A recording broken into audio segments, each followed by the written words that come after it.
What's up, everyone? Welcome back to the Chains Devstream. Get back into doing these.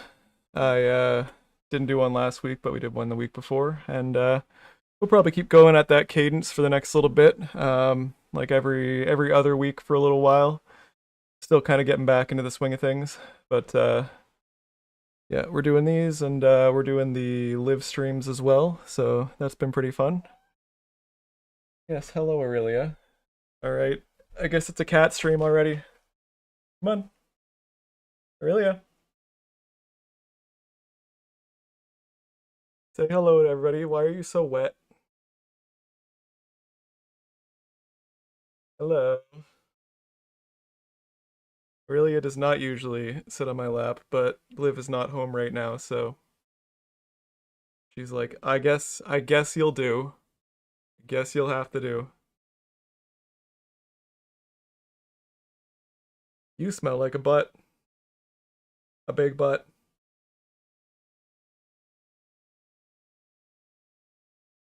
Sup Chocolate, sup Zenith, Soar, Nick, J-Man, Garrett.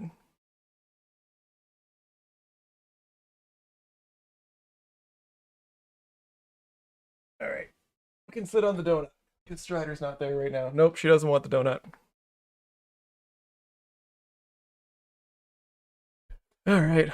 Garrett, so unfortunate update on the Rose cosplay is that due to the Canada Post strike, our order for some of the stuff was just completely canceled after being delayed for so long. Um, there's some major postal disruptions here right now. So if we don't get it sorted out sooner then later, I'm just gonna refund you guys. But we do still plan on doing it as soon as possible. Just hitting some like major road bumps, actually getting the stuff that we need.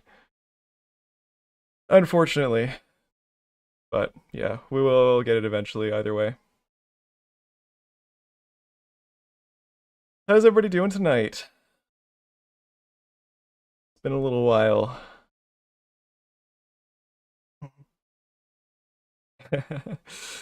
I appreciate it. We are still definitely gonna do it, like I said. But yeah, it's just kind of annoying all across the board because you know, don't get me wrong, I totally support workers' right to strike.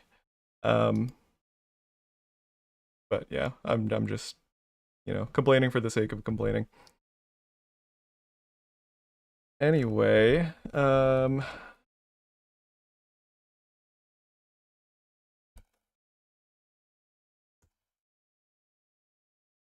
let's see. Glad to hear you're doing well. Actually, I didn't talk to TFC. Maybe I'll shoot him a message and see if he wants to join in when he's done working. The Flying Zamboni. Doing a stream tonight if you want to join. We shall see.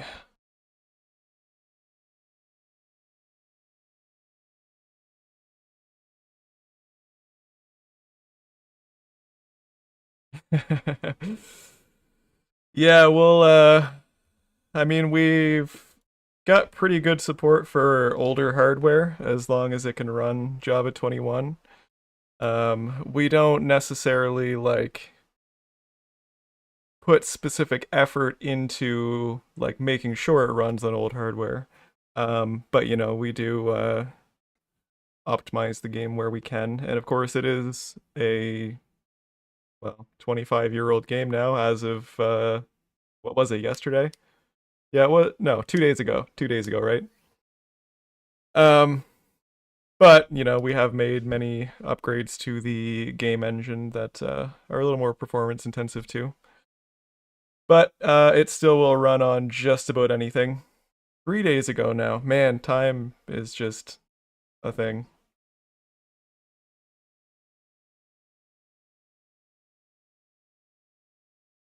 What's up, Eric? Good to see you. Good to see everybody. Yeah, battles haven't been optimized basically at all yet. It's actually still running the old renderer in the background so that we can flip back and forth and compare things. It's kind of a stark difference when you look at the two. I'll load up battle here and just show what that difference. After should I delete the save? Don't need that anymore. Oh. Oh, I can delete the entire campaign.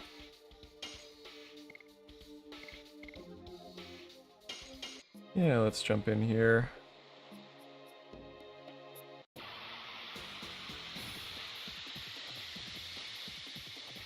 Yeah, so this is new renderer, and we can just swap to the old renderer. And so now keep in mind this, even with the old renderer here, this is still using the new animation code. So the animations are a lot smoother than they would be in the original game. But yeah, you can see how crispy it is.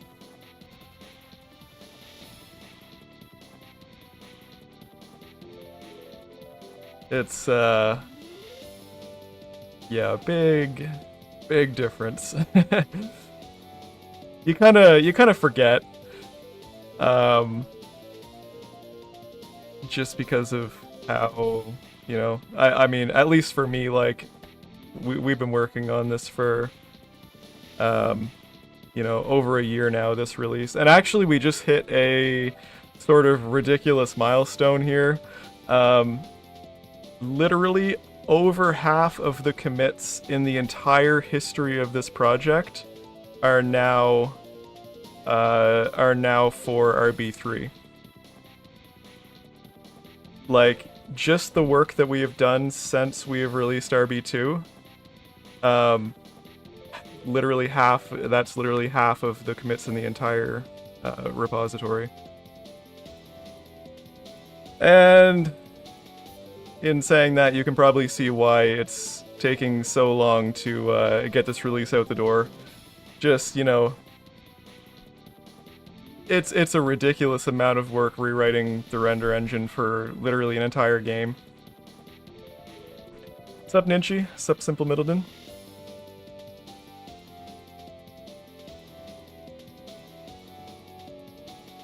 Yeah, Thursday stream. I was taking care of some work stuff last night. I've been working on a very large project for my real person job, and finally kind of coming to a close on that after like a month of work. So it's definitely nice to finally have that done.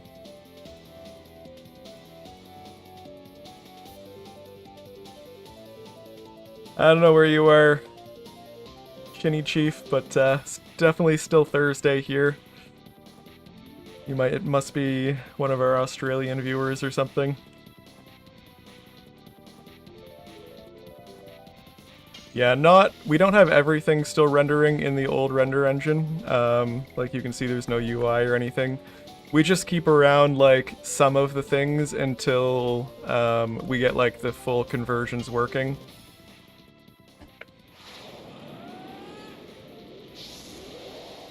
You can see just how crispy everything is compared to the OpenGL renderer.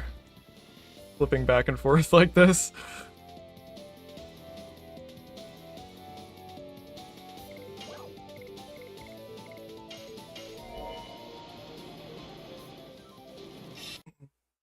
Oh, I've got a breakpoint here.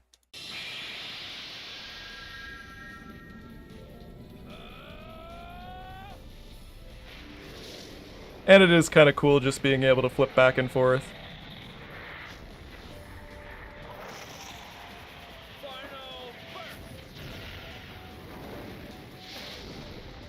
You can do this in the dev build if you so please, by the way, by pressing tab. But most of the stuff has been removed from the old render already, like nothing at all will render on submaps or the world map.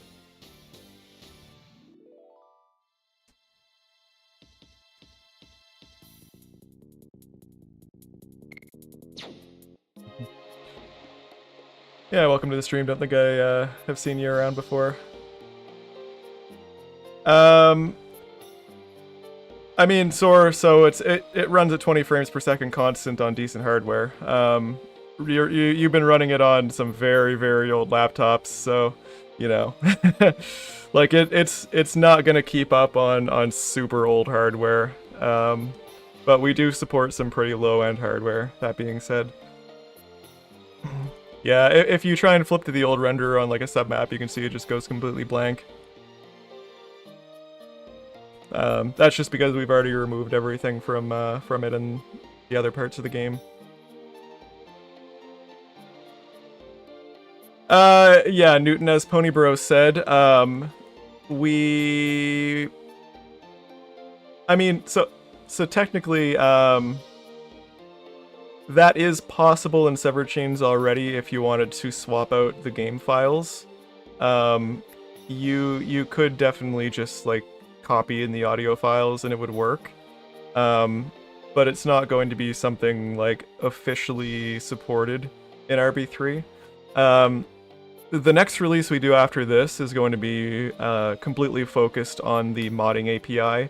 And also, very likely we will be looking into supporting discs from other regions. That's going to be a pretty big thing because we're not set up for rendering Japanese text or anything like that.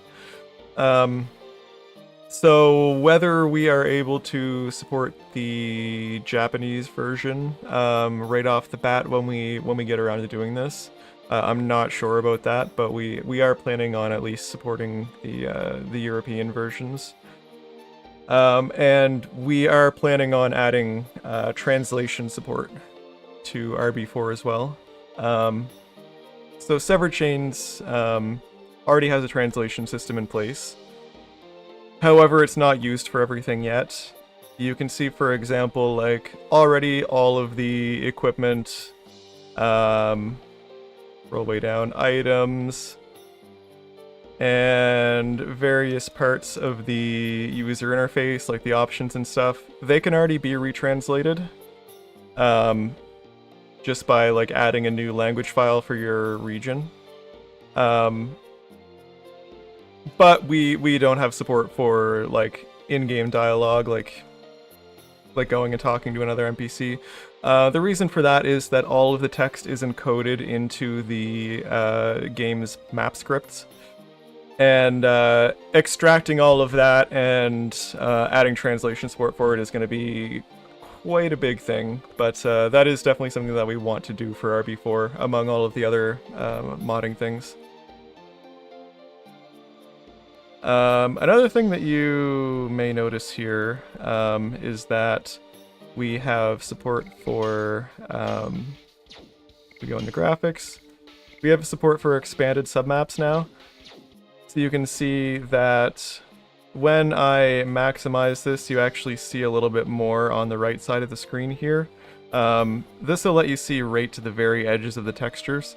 And up until recently, you'd be able to see some jank around the edges of the screen due to like NPCs like standing off in the black space and whatnot.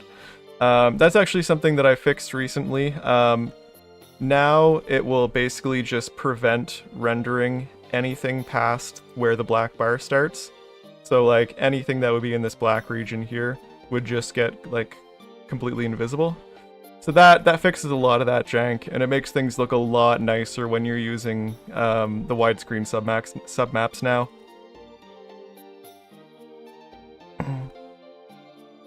You may also notice that this guard no longer vibrates. That is thanks to Icarus.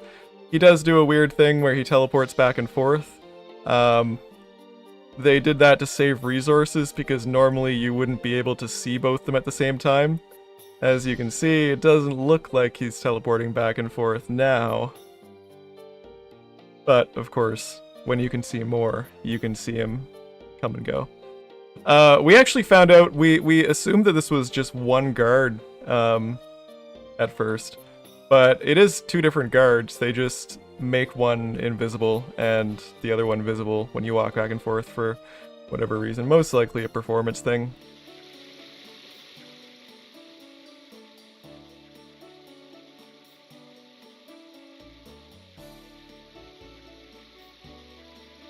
And we will be adding support for like fixed 4:3 ratio as well, so that if you don't want to use widescreen, you can still play with your window maximized and not have it stretched or expanded. It'll just be locked to 4:3.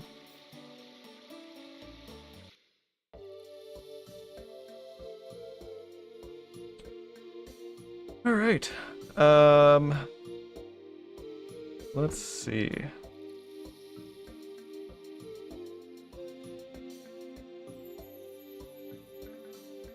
So we've still got a lot of graphical things to work on. This right here, we did not see that during the live stream, so I'm just going to close this. This seems to only happen on an older build. Actually, let's just check and make sure I've got a patch for that script first. This is 4342.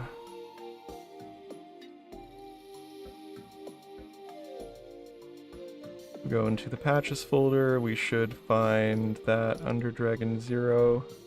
4342. There is a patch here. Let's take a look at that disassembly.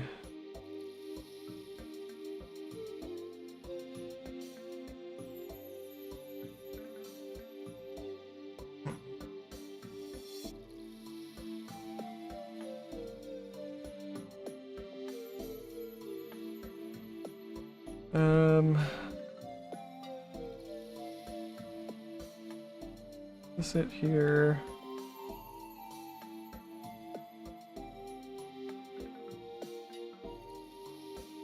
Item ID.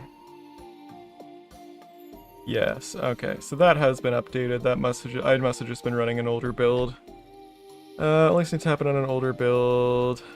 Verified that there is a patch and it's applied. Did not crash during the live stream. Love these bugs that just aren't actually a thing.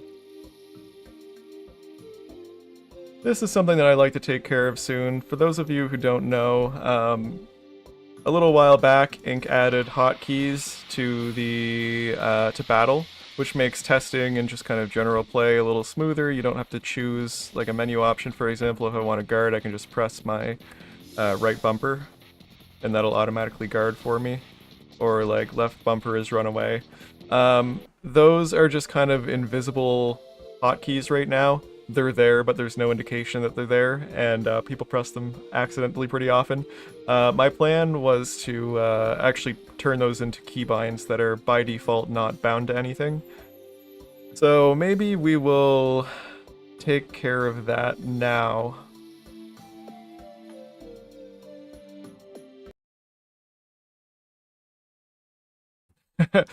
Yes, there are a absolute shitload of script patches. Scripts.csv, I think it is. Yeah. These are all of the scripts that we've got patched.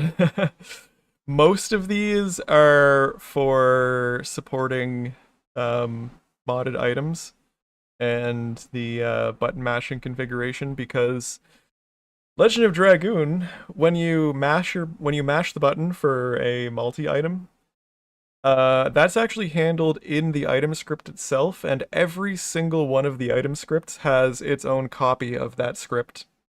Like an identical copy. Just copied and pasted in every single one of the items. So I had to patch every single one of them. And of course, Icarus has a ton of patches for fixing no dart and stuff like that.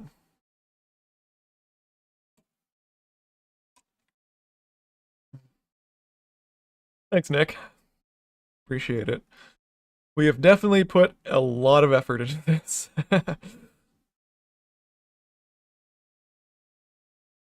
So let's bring up Ink's old pull request so I can see where he added that code. Author, that is going to be Ink. Combat hotkeys. Ink is also notorious for writing novels with his pull requests. Alright, so I'm just going to copy this and we will just do a full project search and that'll take us right to it.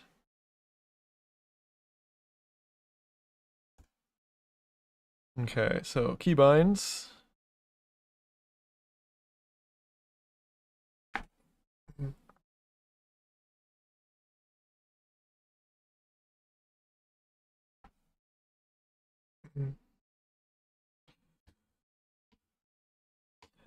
If you mean in an IntelliJ for like what I'm using to write code, there is, but there's well over 1,000 files in severed chains. Um, so a lot of times it's just easier to go to like the pull request where the code was added to see exactly where it is if you don't know um, where it is off the top of your head. Actually, I was showing this. I linked this in the Severed Chains channel earlier today. But if we take a look at the current dev build compared to recommended build 2.1, we have made 1,627 commits and changed 1,210 files. Once this page finishes loading, yeah, so 106,910 lines of code added and 78,415 lines of code deleted. So yeah, it's RB3 has been a thing.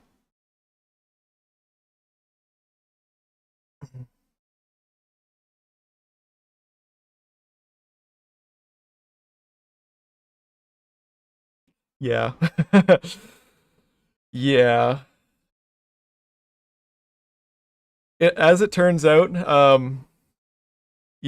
rewriting basically an entire game engine is a lot of work. And yeah.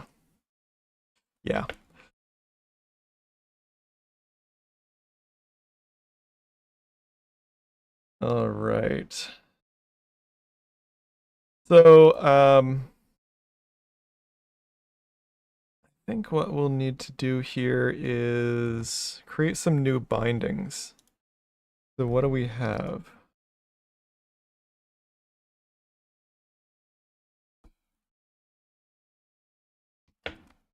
Let's just create a new binding for all of these.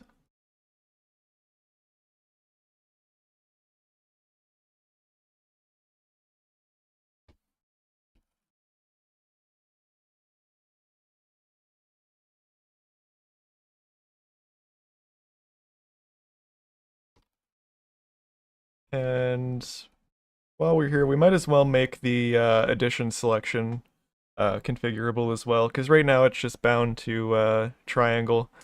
But we might as well allow users to change that.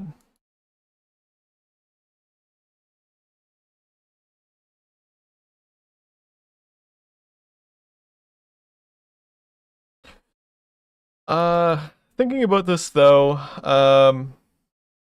we don't have controller rebinding support, so this would be keyboard only right now. Hmm.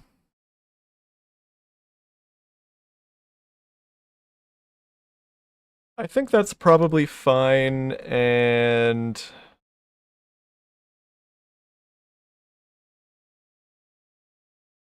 I'm gonna leave them as keyboard only hotkeys for now, and I do plan on adding controller rebinding by the time RB3 is released anyway. So we'll just finish that up at that point before we release this. Special escape.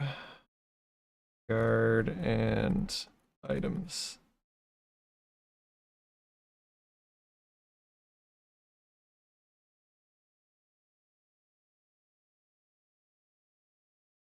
It won't matter what kind of controller it is, Sor. We support like 1800 controllers or something like that.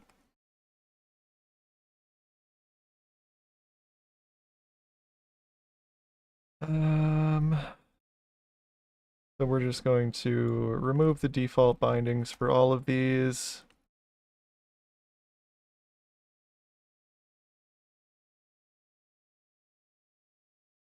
And we'll need to add language entries for those as well.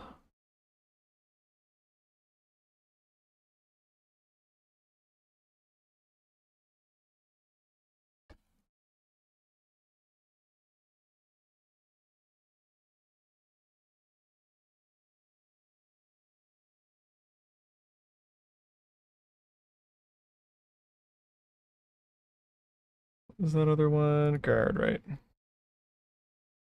And items.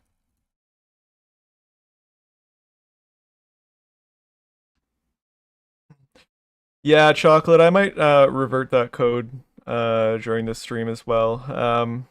I switched us over to a different controller handling package because it supported Rumble, but it really hasn't been working out.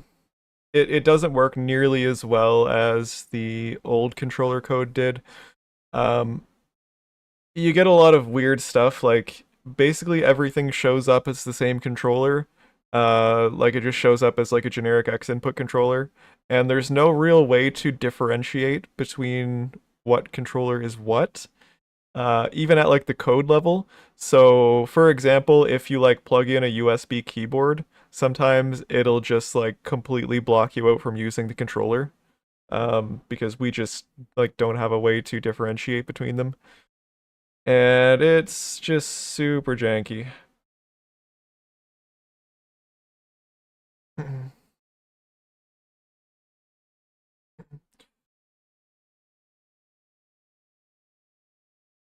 Are you using 2.1, Luca?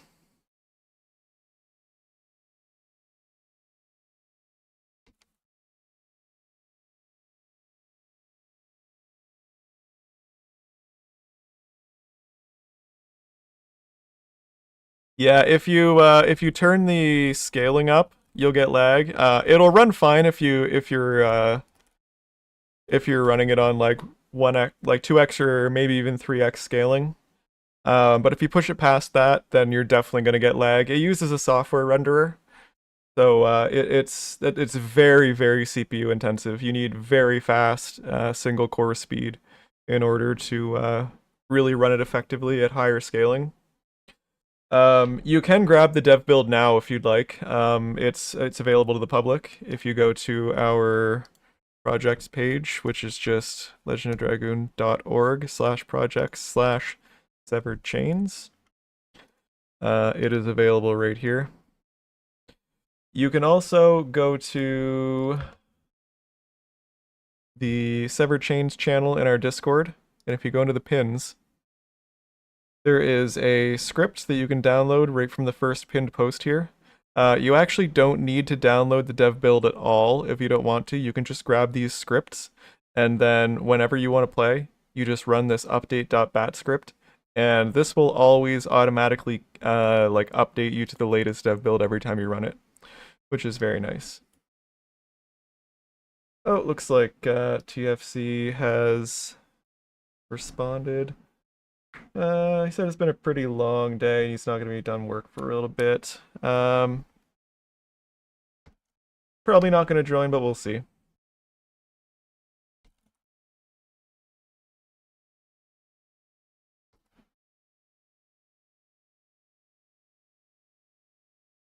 Yeah, the script is really nice. All right, so we've got these.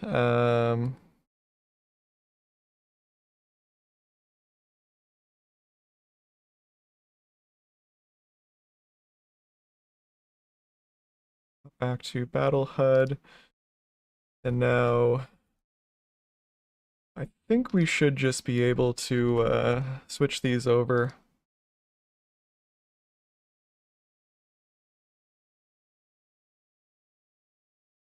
Item menu will stay the same, or no, item menu won't stay the same.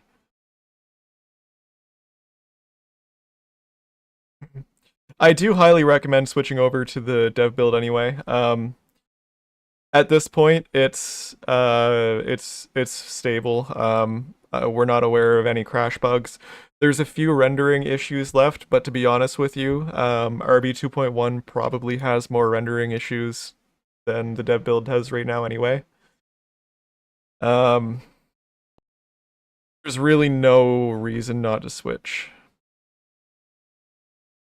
You crash.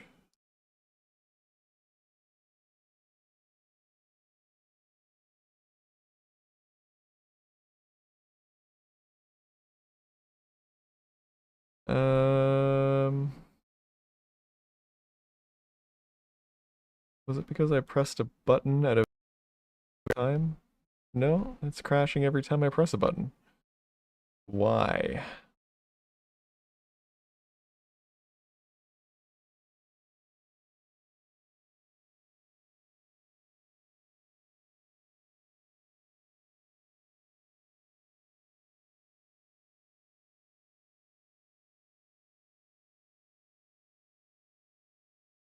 Did we press a button too early?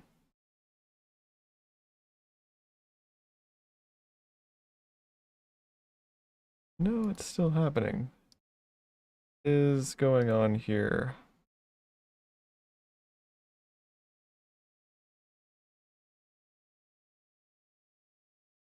I'll drop a breakpoint in there and see what's going on. Yeah, here I'll drop a link to Discord there. Keybind configs.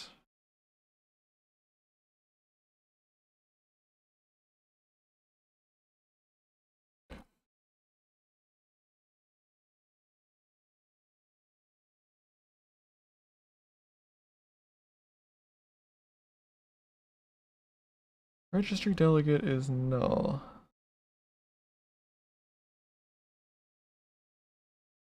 That's very...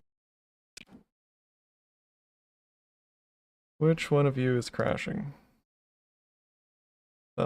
Two?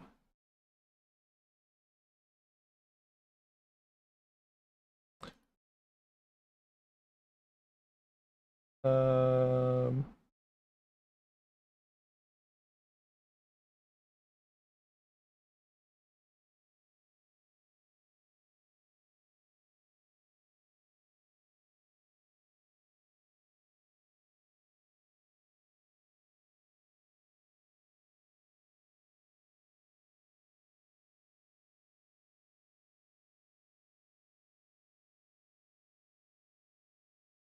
Okay, so I think it's two that's crashing there.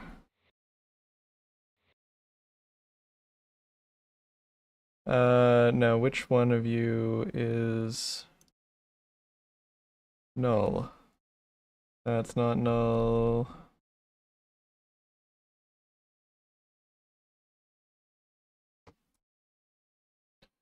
That is null. Did I accidentally removed a key binding here? I'm pretty sure that's what happened. Yeah. I accidentally removed them too.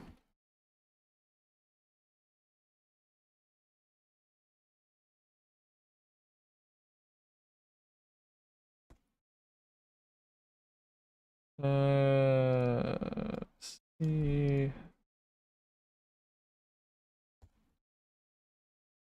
Okay, problem solved.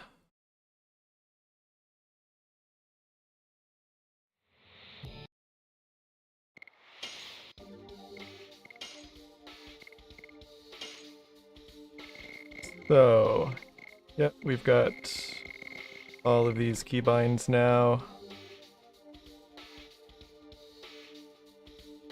So if I was to say make this G, and then it does not like... Right, I don't think we have actually removing keybinds, do we? We should add that because that should just be a thing. Missing input. So maybe on the keybind config entry, I'm gonna add a flag that determines whether or not it's required.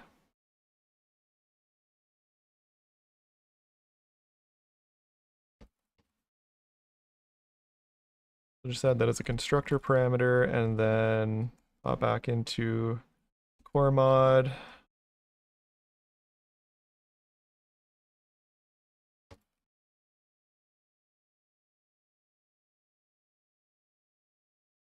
These are all going to be required false.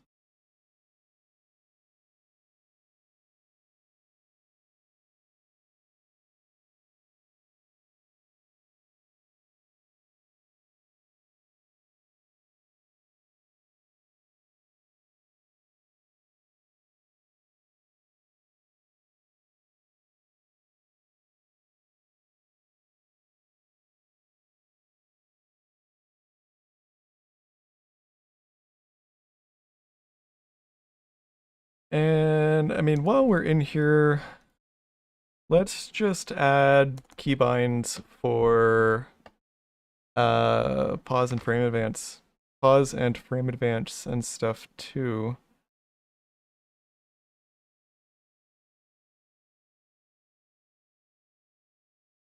Pause,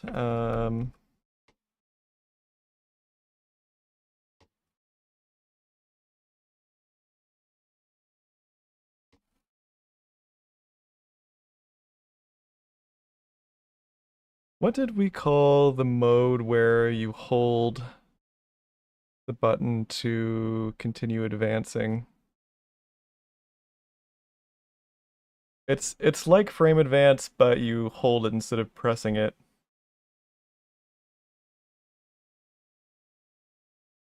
I'm gonna call it frame advance. Wait for it. Hold.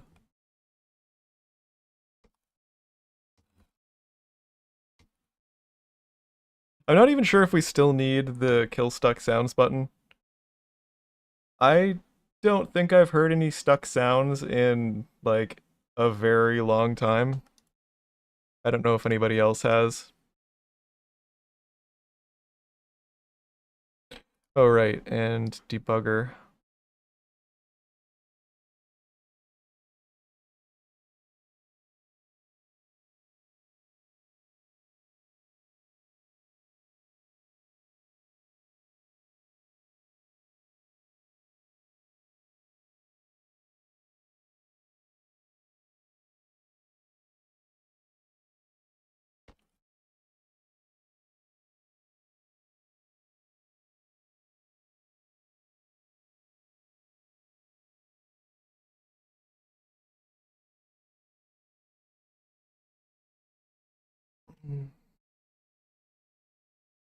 I don't think we have any other hotkeys.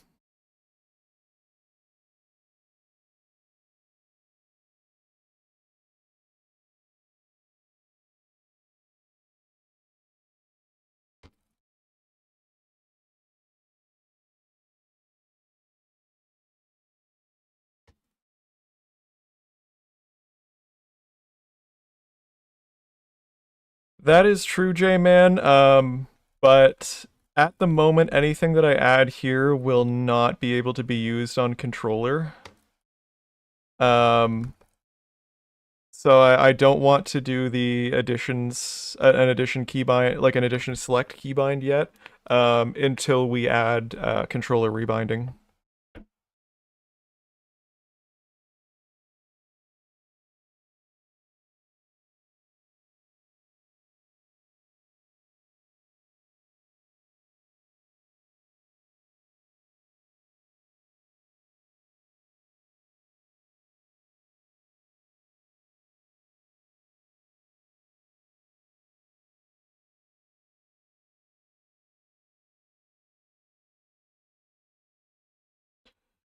Alright, so pause is F11.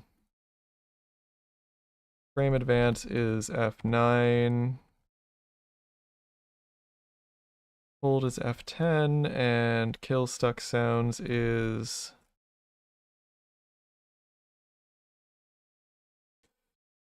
I don't want to add a hotkey for free cam yet, since it's just a debug feature and most people won't understand that you need to pause, and it's very difficult to use on sub maps and stuff right now because it goes very fast.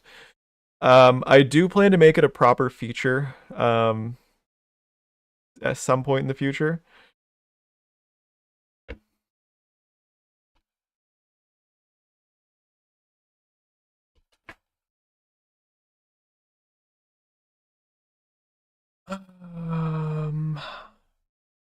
Okay, so the kill stuck sounds button is delete. The problem is the delete key is used in that menu to get out of the keybind menu.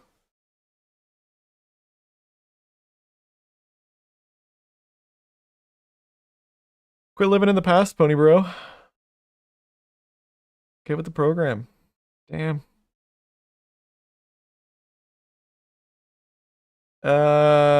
Okay, so instead of delete, what do I want to make? Kill stuck sounds. How about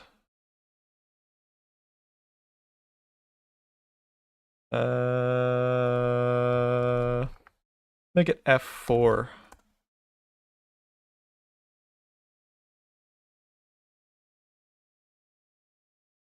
Why not? All right.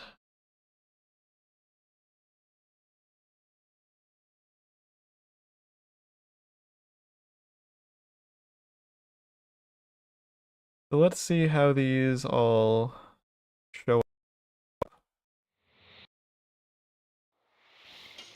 Did you bring it up for the class?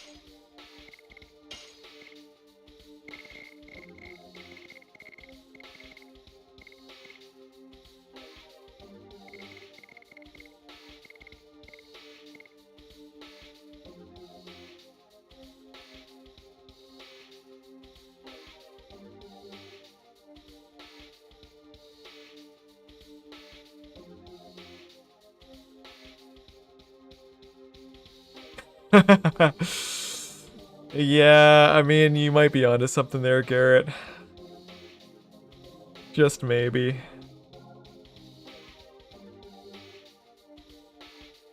Okay, did you bring enough for me? Because I'm kind of hungry. Add the files from disk to the files saved on your computer, but it's not launching.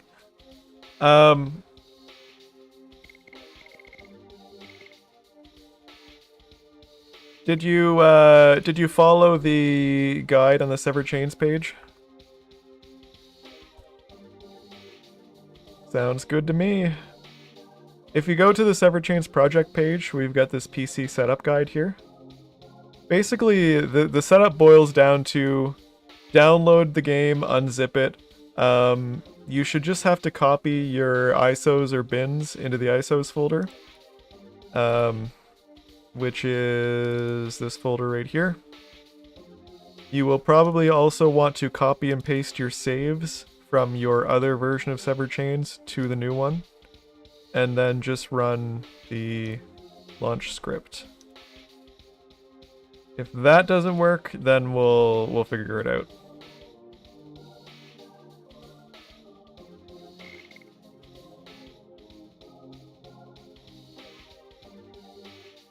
Okay. So here is another problem.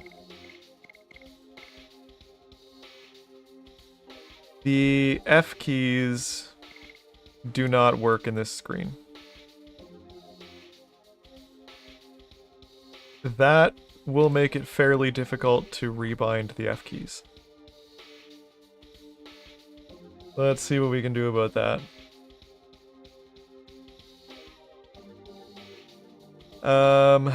Okay.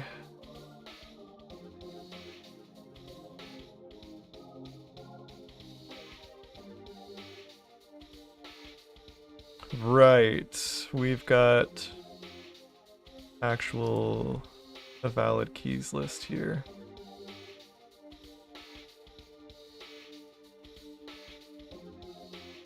Okay, so that should be pretty easy. We'll just add the 12 F keys.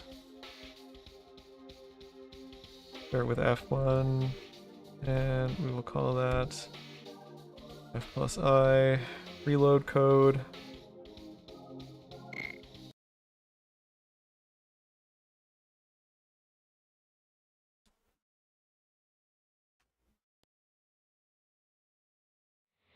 Don't worry, you'll soon be able to press F to pay respects.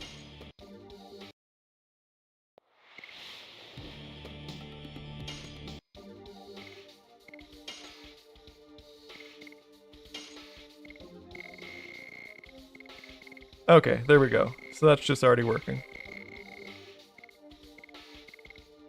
But it's off by 1.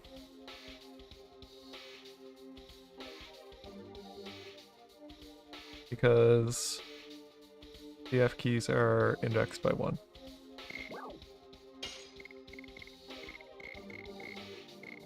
And I also need to make it aware of that new flag that I added that says if the things are required. Okay.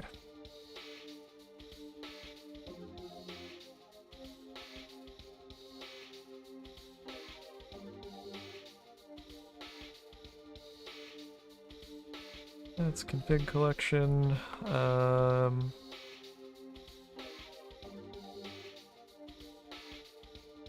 Keybind.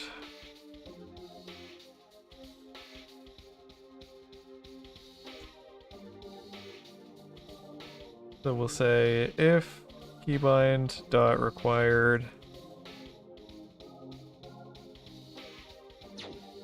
There. Now if we were to, for example, unbind up, it'll tell us that a keybind is required. But we are allowed to leave these ones unbound.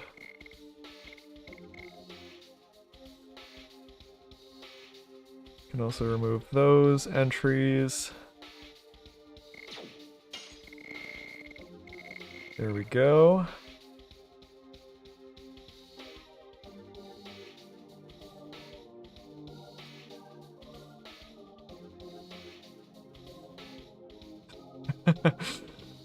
Pro tip: if your QA testers are memeing on something, then the wider public probably is going to as well.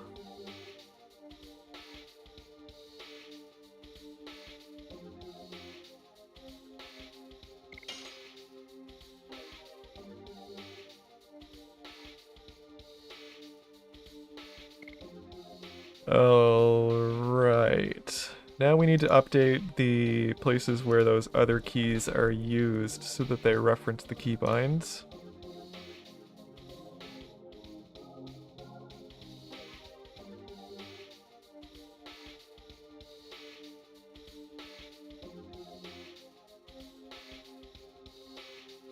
Okay, so this is the handler for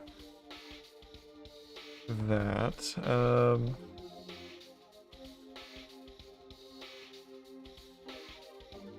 Dot events dot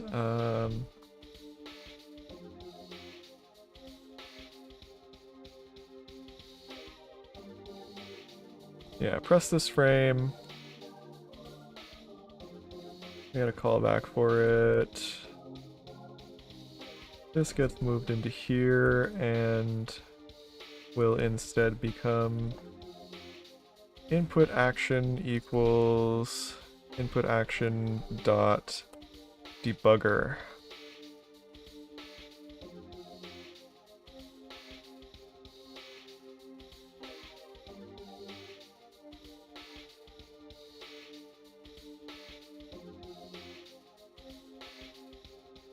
And I think the other ones are handled in the render engine.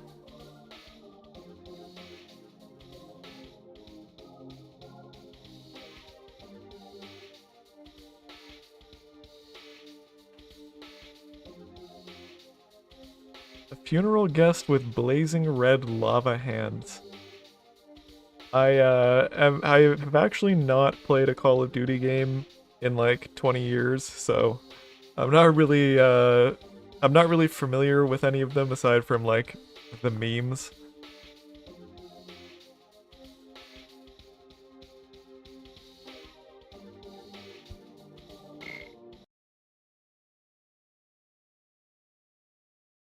Okay. Hit on rest this frame.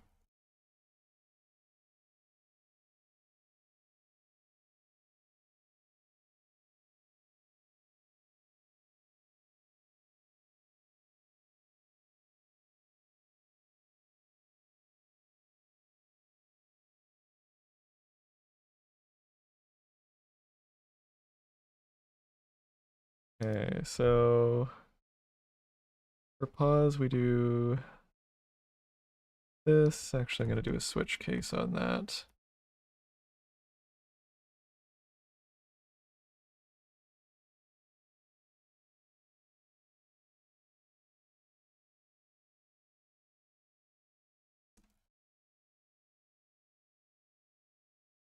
Hmm.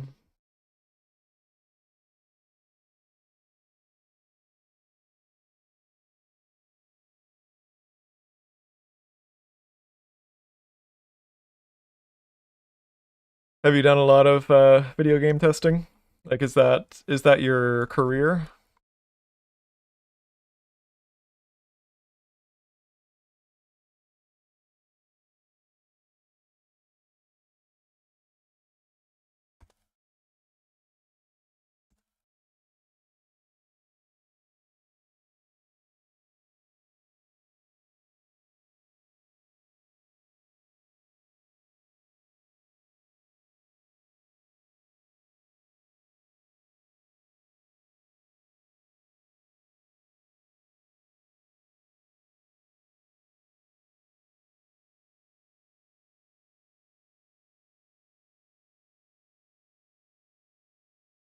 Hmm. I guess we should also do speed up and slow down.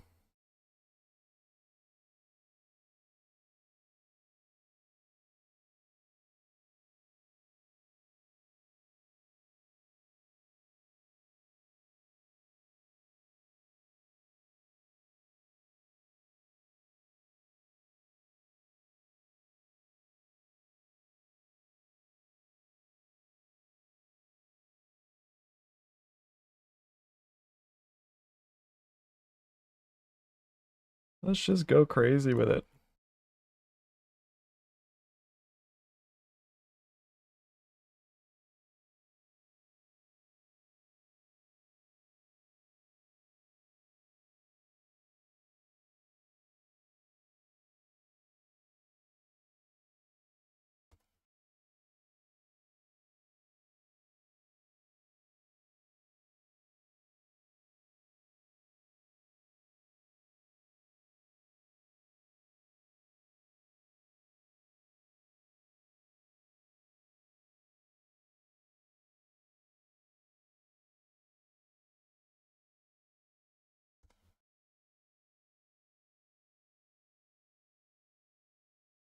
And those will also get moved up here.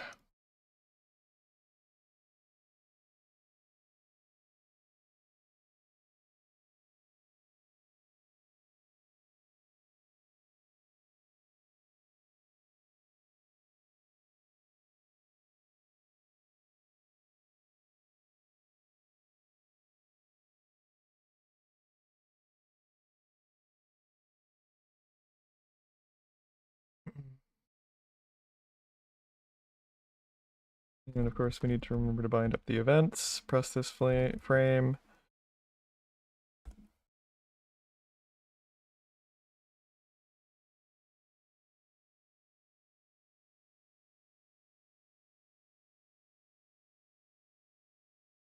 Worked at Activision for about 5 years. Medical software testing sounds different. Yeah, I can definitely see that being better pay than the gaming industry, unfortunately. The gaming industry is kind of awful to work in.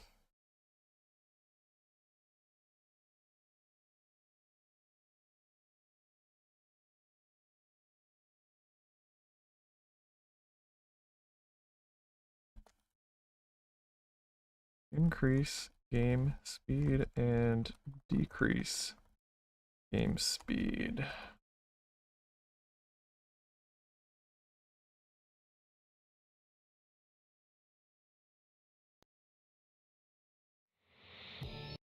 Oh yeah, it's pretty brutal right now. I mean to press quit.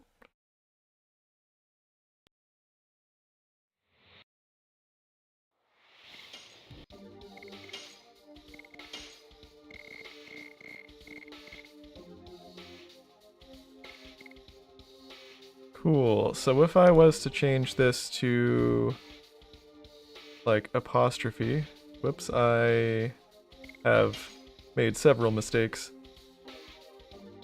Apostrophe, then press apostrophe, and it does nothing. So that's cool. Also, the pause button is doing nothing. So the question is, why?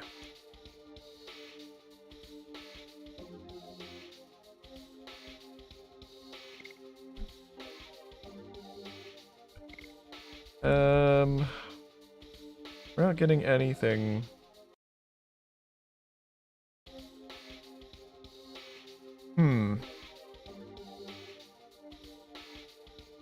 So this method is bound up correctly, but none of these are coming through.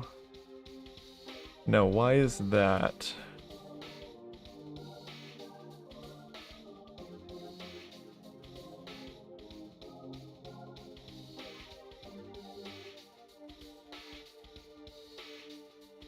Take a look at this.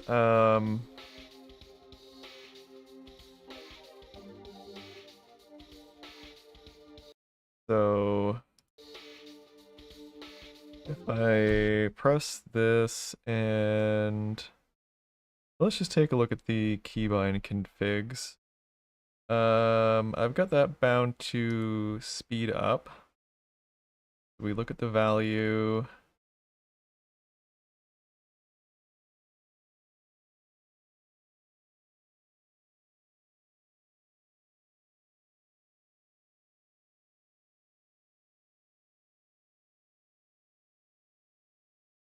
Let's just do this. Keybind configs.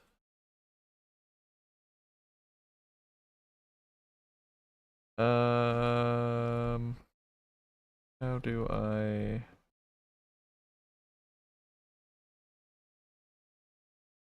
Right, they're not set up like that. What is the key for these?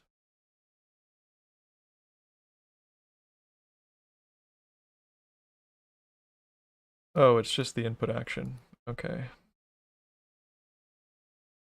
Input action dot speed up.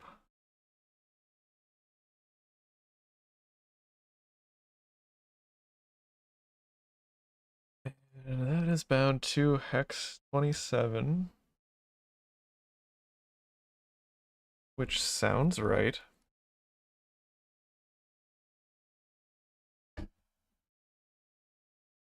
Yeah, that's apostrophe.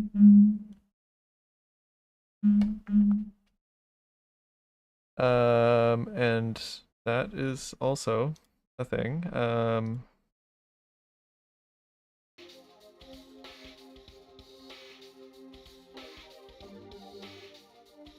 Oh.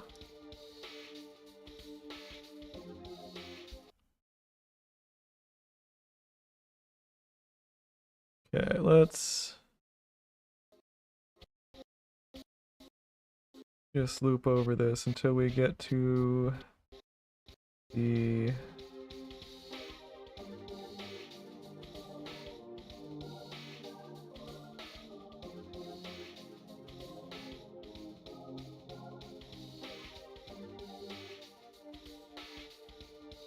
Those must have the wrong input type set. How does input type get set?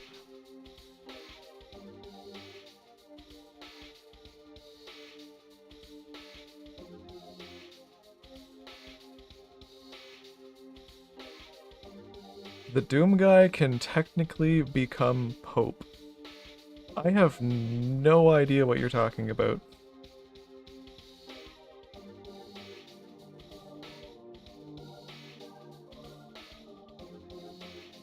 Alright, Eric, thanks for stopping by. We'll see you next time.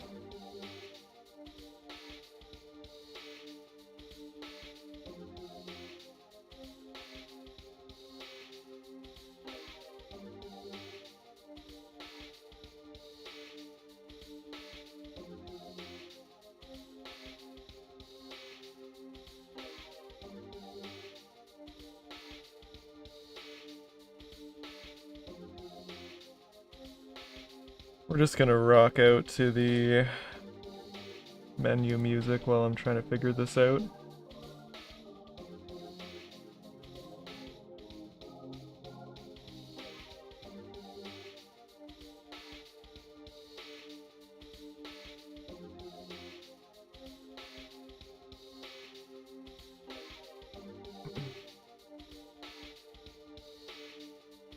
Here we go. This is why it's not working. We need to add input bindings.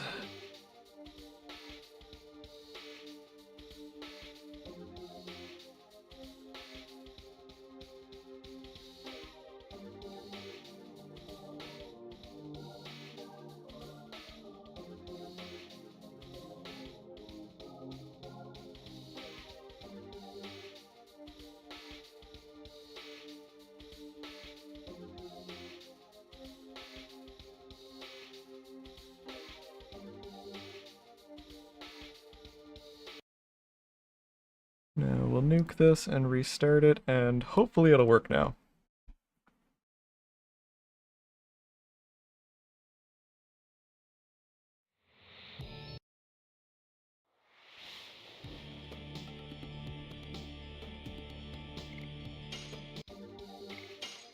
So if I go into controls, and I reconfigure this to my apostrophe key. Alright, apostrophe makes it faster now.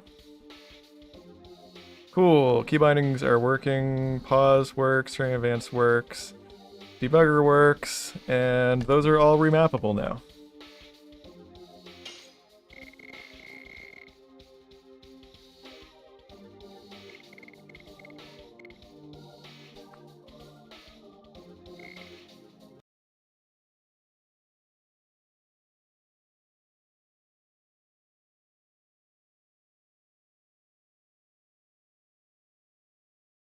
So we can call this complete.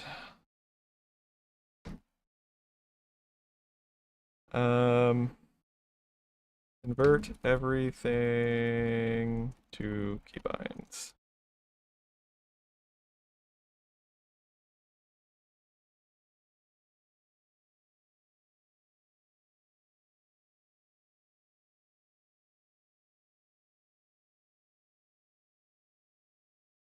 Cool. We have an issue open for controller mapping? I don't think we do. Add controller input remapping.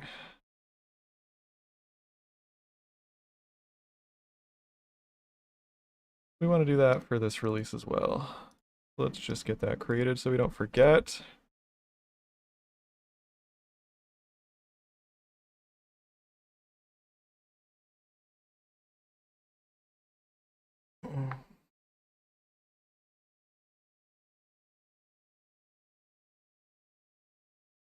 There's so much retail jank in this game.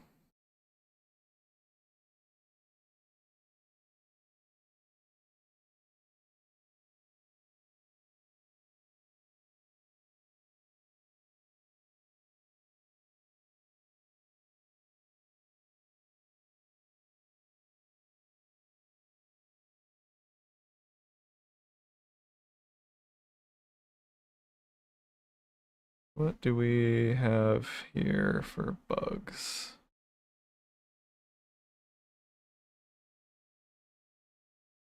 I think he might have had a pull request. That's item overflow screen.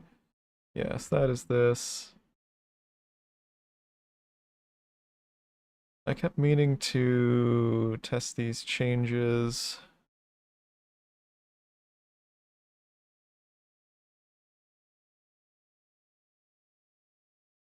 So let's clone his code and see how it looks.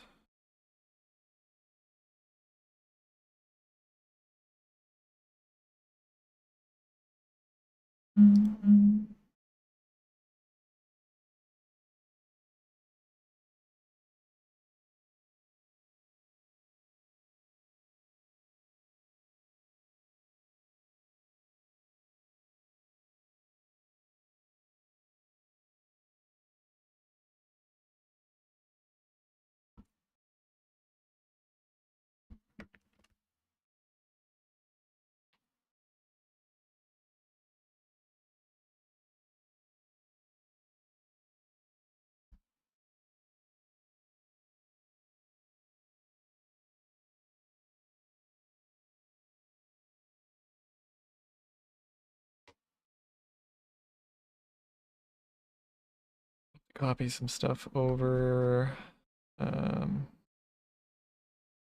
ISOs and saves.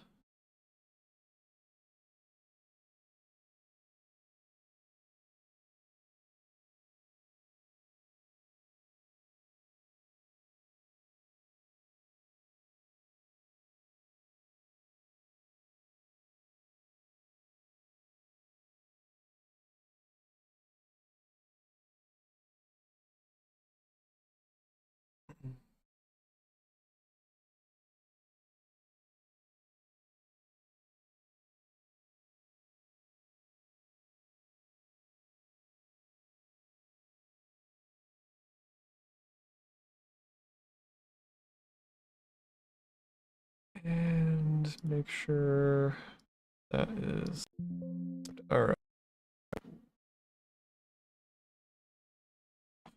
Let's give this a try. Make sure it works before I merge it.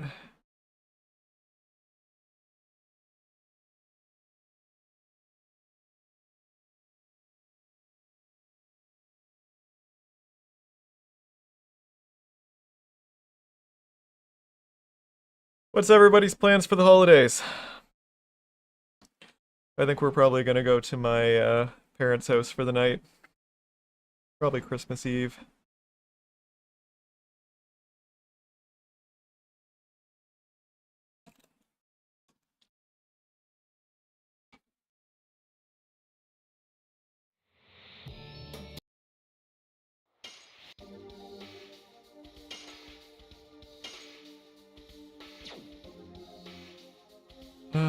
So that is the item overflow screen.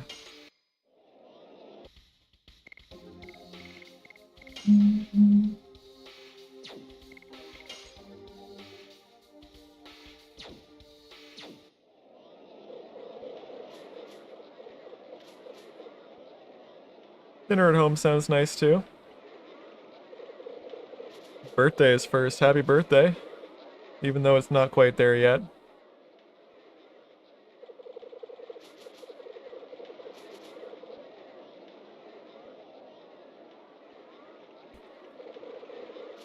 I know that the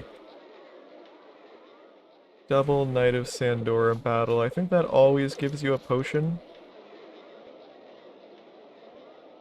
Happy birthday to you too, Soar.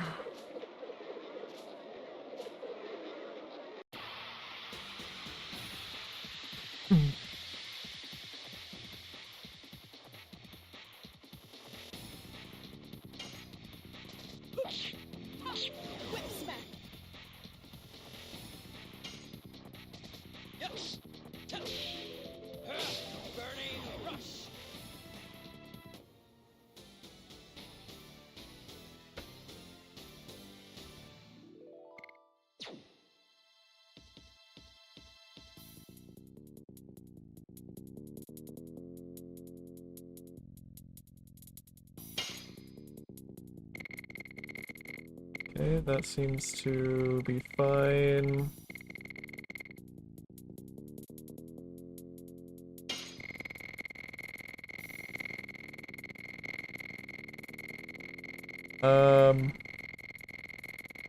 I did not realize we had infinite scroll on this menu. If we scroll to the top, we can keep scrolling to the other end. I mean, I knew we had wraparound for the controller, but I did not realize it applied to the scroll wheel as well. That feels kind of wrong. I don't know if I like that.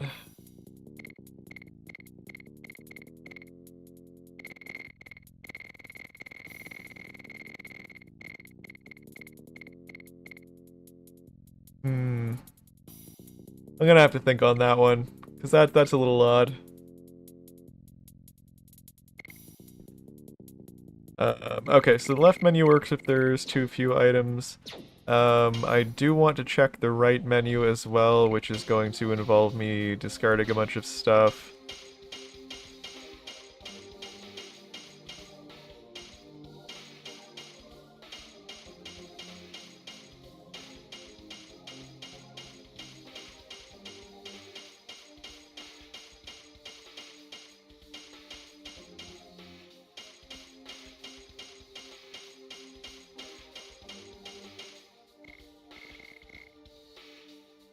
Do we have that here too?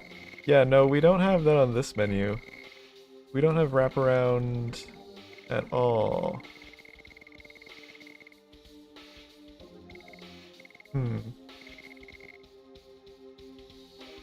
That's a little janky.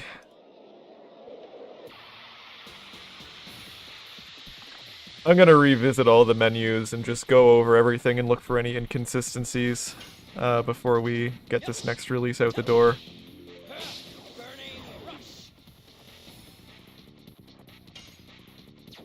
How about these menus? We don't have wrapping here or here. Would probably be good to add wrapping. I do want to have wrapping on all the menus. I'm just not so sure about the mouse wheel wrapping. Oh shoot, I forgot to drop my inventory size. Gameplay. Drop this down to 1.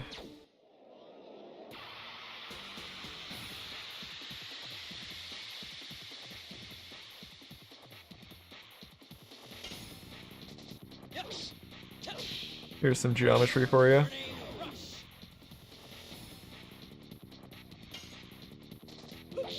This fight has a very zoomed in camera because normally it's just dirt.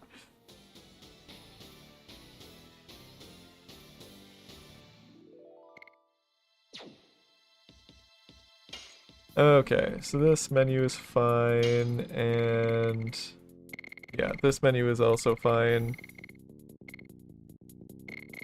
Rolling with the mouse wheel does nothing here as expected.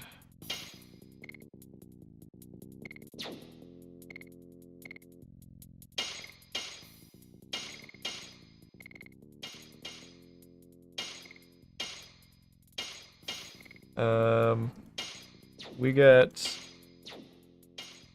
2 sounds played when clicking that with the mouse, which is not correct, of course.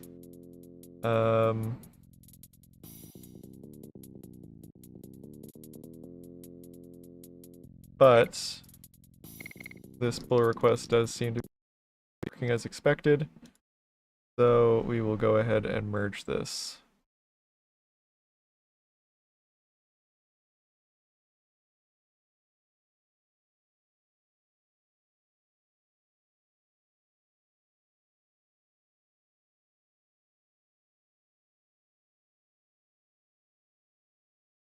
This is just the normal dev build, Luca. That's just what it looks like.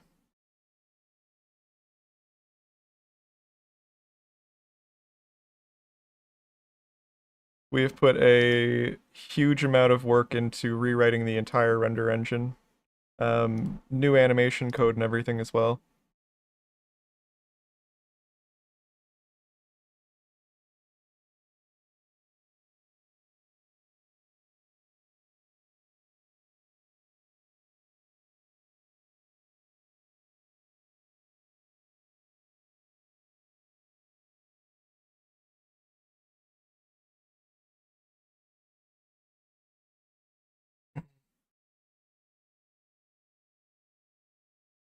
Here's something else that we've got in the works, which is a this'll show all of the buttons for combat.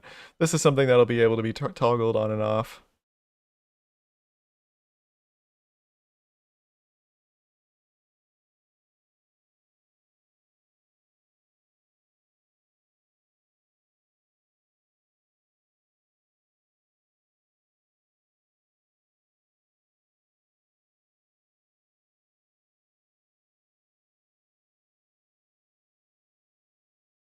Oh my god, ink with the frigging novella in the pull request description. Hides cursor, disables mouse clicks. Scrolls do not react to mouse movement, scaling, scrolling, or mouse clicks.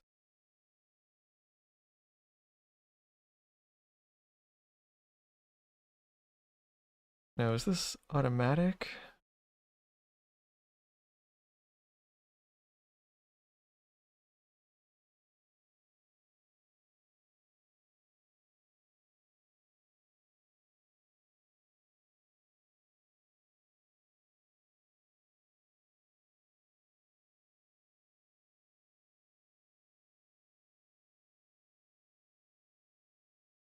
Honestly, at this point, I think he's just memeing.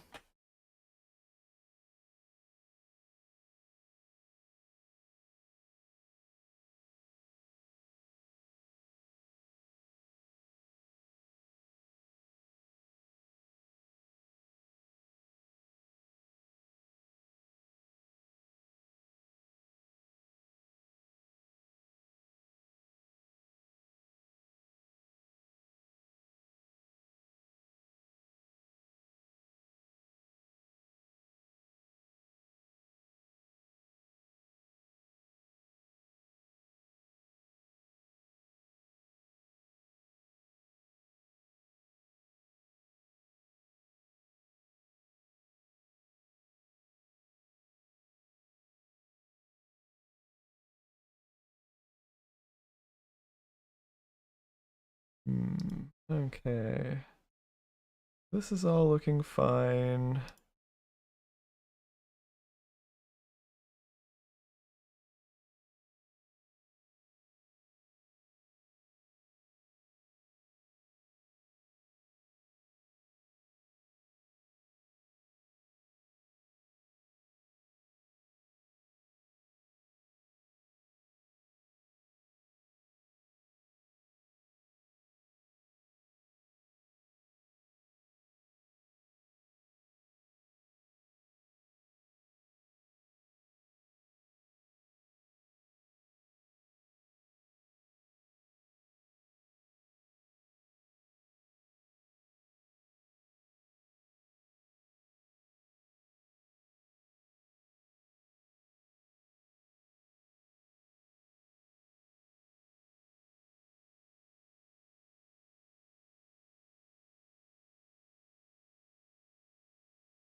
Okay. This looks good overall, but I think I will revisit this once I revert the controller input code, because there's a little bit of stuff that's gonna need to change there.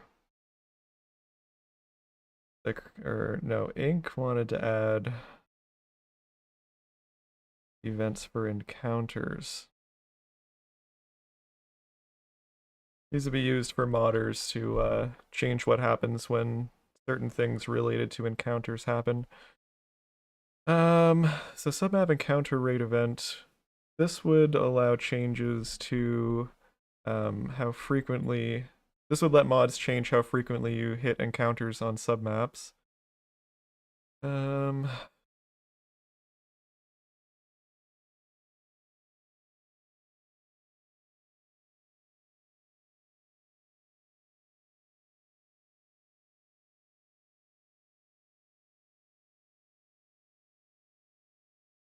Generate encounter event that would let a mod change what encounters you got. Definitely something that we want to have.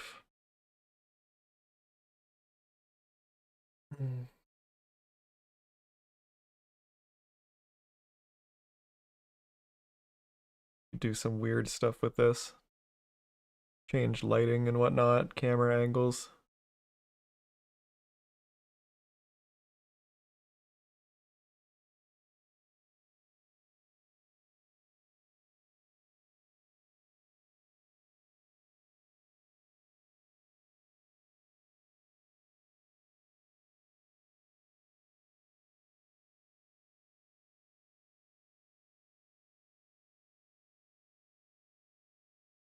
This will probably have to be removed.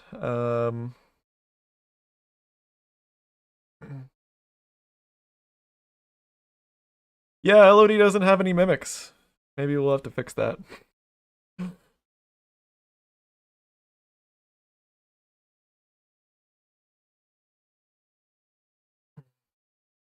If you get a really bad roll, then you just find Faust in a treasure chest.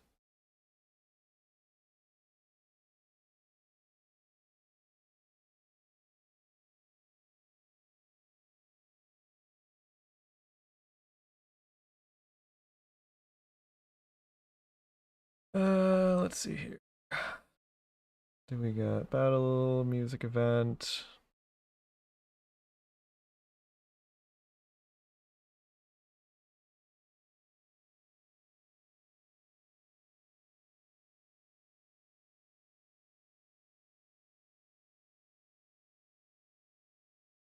This would allow changing all of that. That is not a bad idea.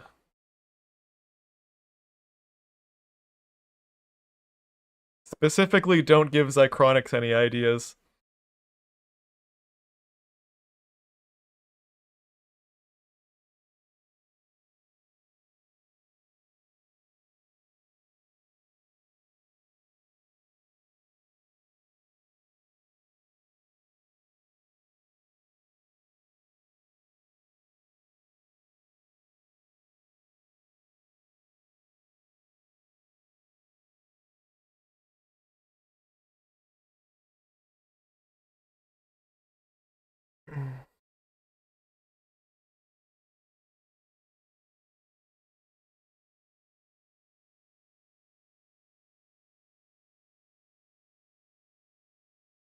Okay, I need to figure out how this works in his changes here. That's the encounter itself. The accumulate event is what I am curious about.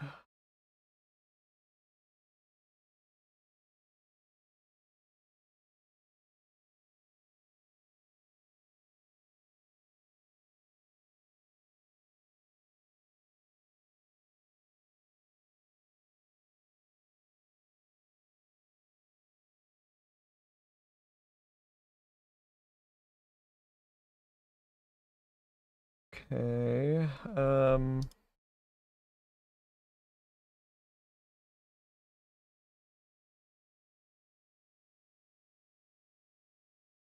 counter accumulator event. Okay. I'm not sure how I feel about this being fired every frame. Probably not the end of the world.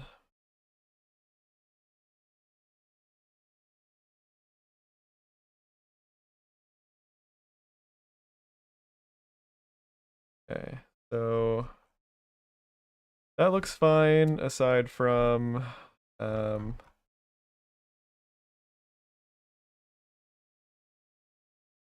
Let's drop a review on here. Update for latest main. Remove random event. And it's good.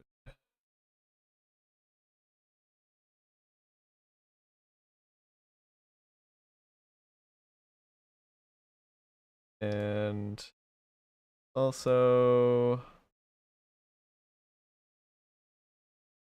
I'm just gonna leave a comment.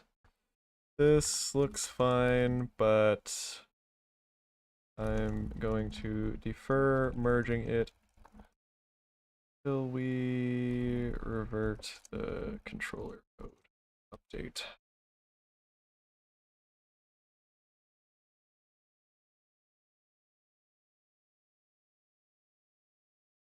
Don't bother resolving conflicts yet.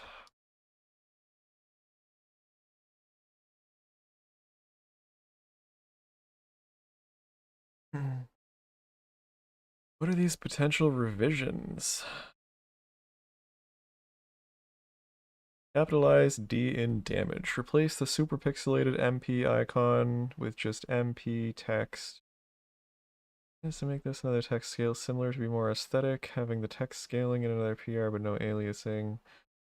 List menu, scroll arrows, move their X and Y coordinates to be more aesthetic within regards to the UI box borders. A lot of this is sounding very subjective, Ink.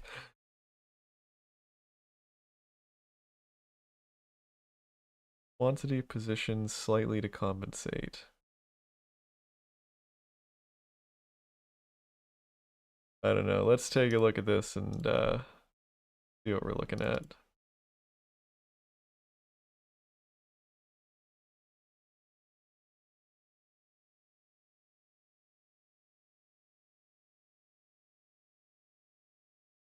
Which one of these? Okay, it was that one. Okay, we can delete this now that we have tested it out.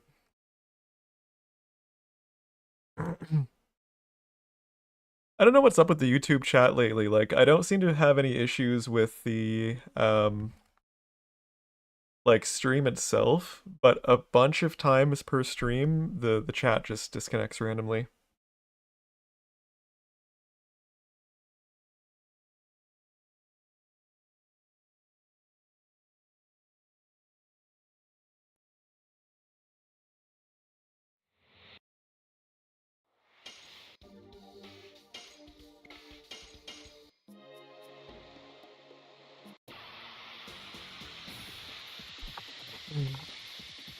I don't know if it's just a YouTube studio issue thing, or if it's like just happening all across YouTube or what.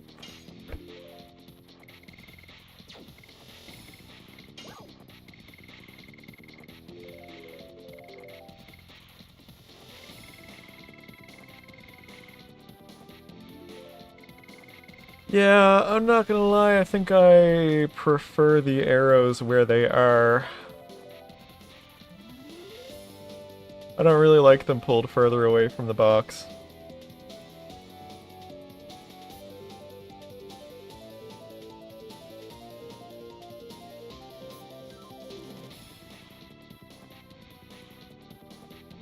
And item list menu X and quantity position.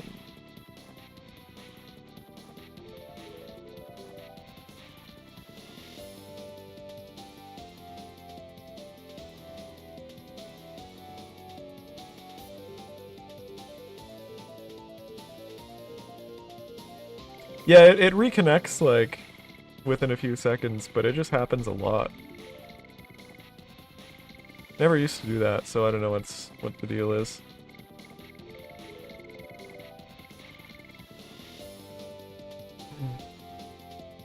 What's up, Sin Dragon? Been a while.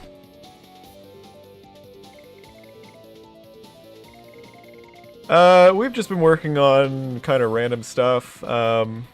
I just merged a couple of pull requests that have been sitting around for a while, and I added a configuration for a bunch of the hotkeys. You can rebind things like the debugger and like game speed up, slow down, pause, etc., etc. We have also added keybinds for a bunch of battle options. So if we go into the keybinds here, you can see that you can set up keybinds for like guarding or opening the items menu or whatever now. They default to blank, but if you want hotkeys for those, you can do that.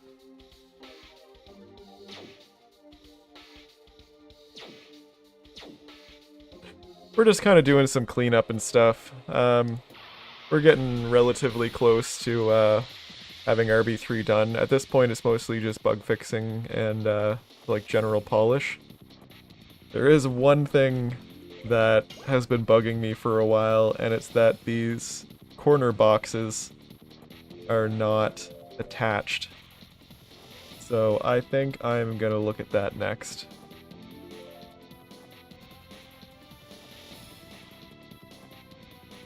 I feel like there is an issue open for that. Yes, this one. Alright. This has been a thing for like 7 or 8 months now, and it's just progressively getting more and more on my nerves.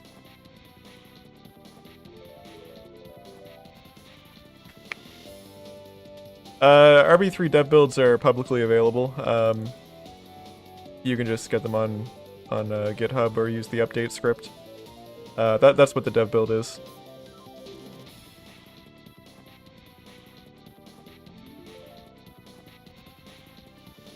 So the problem is just figuring out what of this massive wall of rendering code is actually rendering that.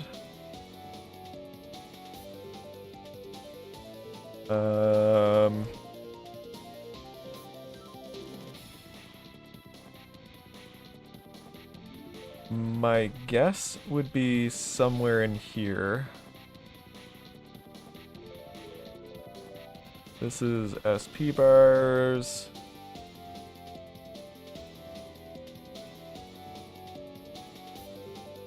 Battle portraits.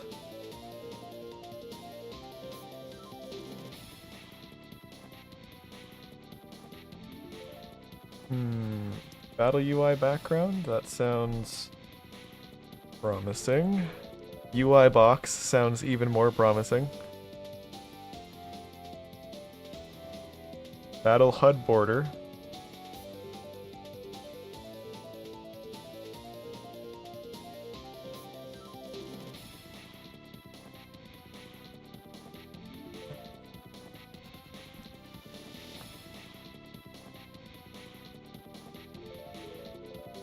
So, we need to figure out why this is not a thing. Is it because we're subtracting 1 here?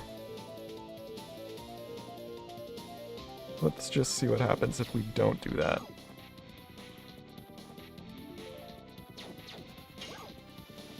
Well, I don't see a change, but it's possible that it is already loaded. So what we're going to do is we're going to take a screenshot.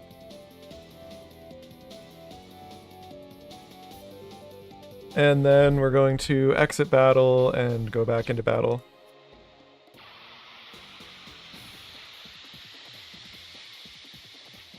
And I mean, it doesn't really look like anything's changed.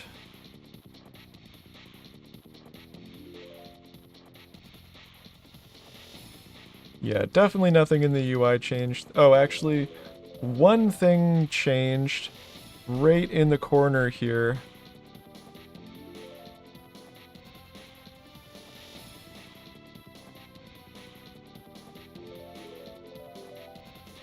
Yeah, that actually looks better with that change, so we're gonna leave that.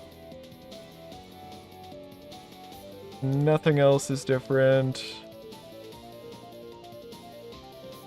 Yeah, that's a better miter.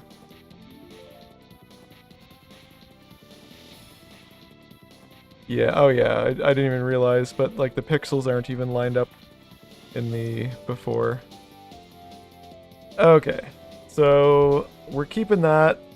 It's not the solution to our problems, but it is something. I'm gonna guess that it is one of these.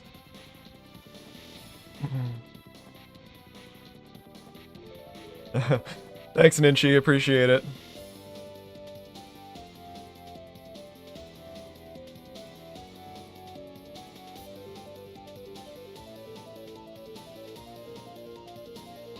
Okay, so we need to figure out which index this bottom bar is here. So what I'm going to do... Do these get rebuilt when we open other menus? I wonder. They do. Okay, so that's convenient. That means we don't have to enter and exit battle. Okay, so borders. Are we chaining vertices on here? We are. So I can just say if I equals 7, continue, and that should stop something from rendering. That stopped the bottom left corner from rendering.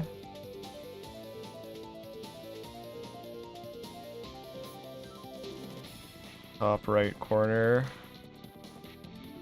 I have a suspicion that we're just not rendering the bottom right corner at all. A very strong suspicion. Bottom bar, right bar. Left bar. Top bar. Now what is 0?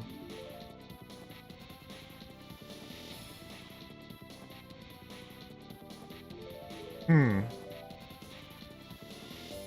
0 doesn't appear to be anything. So maybe 0 is supposed to be the bottom right-hand corner?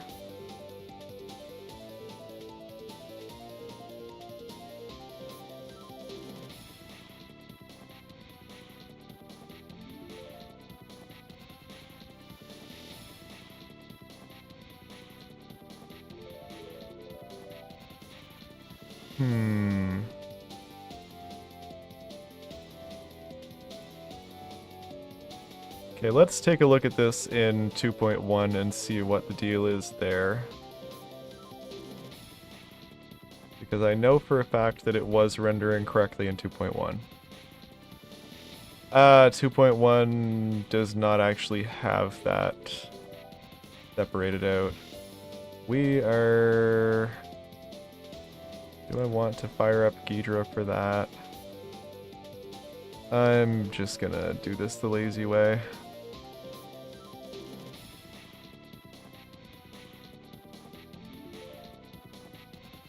Oh god, this code is a damn disaster.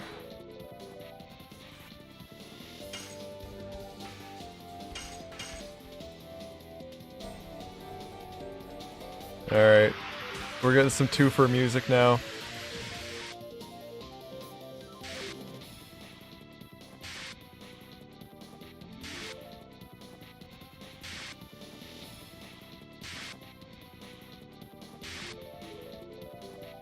Sorry about the sound that is happening in the background. There is nothing that I can do about that. That is just going to play while I have 2.1 paused. Okay. So... Going to... Come on, just stick to the side of the screen. Gonna do this so I can compare and contrast. C8, that should be 190, that's 200. 48. These metrics are all correct.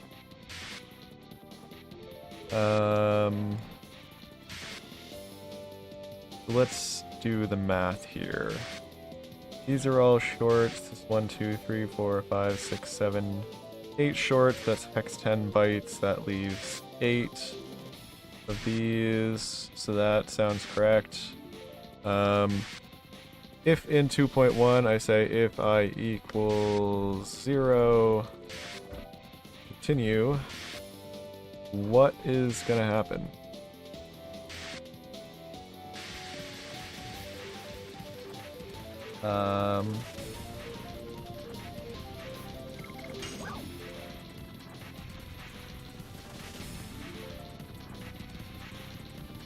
So we still have...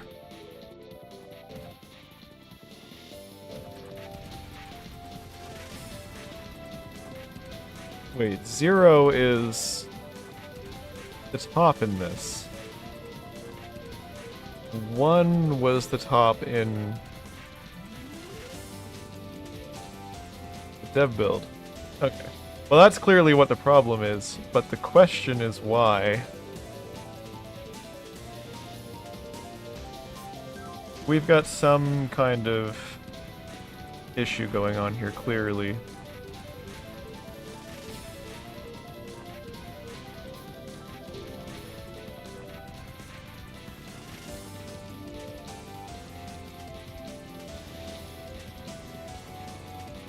This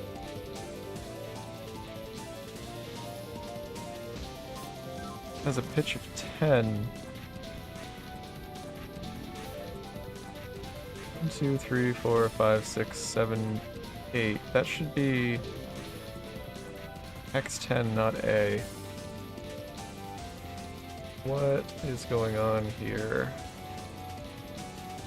I'm just gonna go ahead and pause the dev build for now so that we're not getting double music.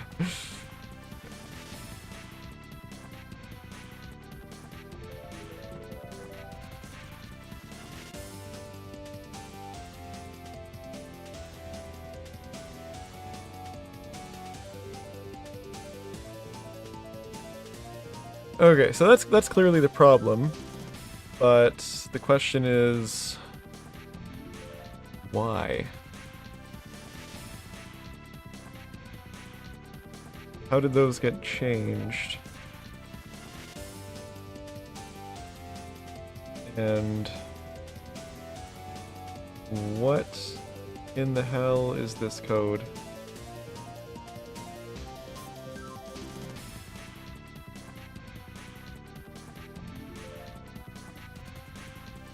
Okay, no, that is fine.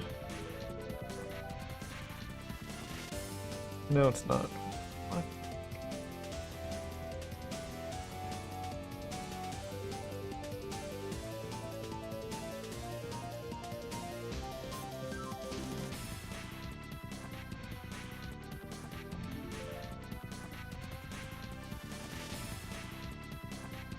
Sorry, this is very confusing. There's something really strange going on here.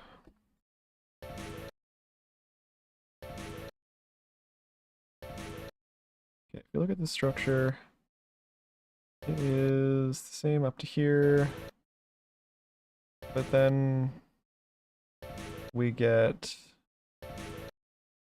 2 empty elements.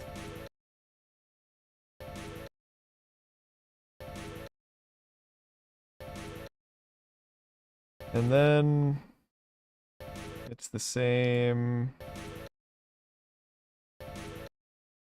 and we get 2 empty elements. Okay, well that explains why it's 10 instead of 8.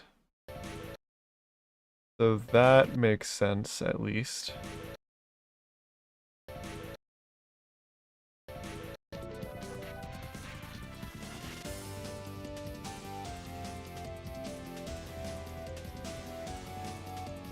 Okay, let's take a look at this render call.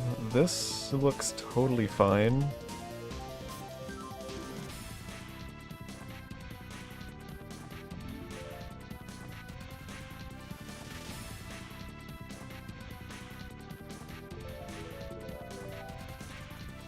So back to back to the dev build. I'm going to just do this again. We're gonna set this to 1 and continue just to verify what we saw earlier.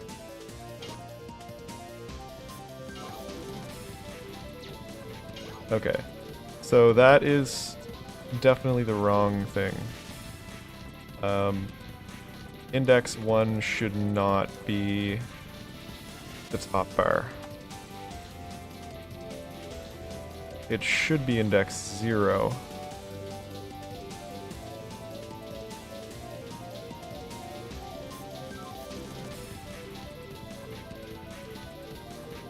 And the reason is because of this.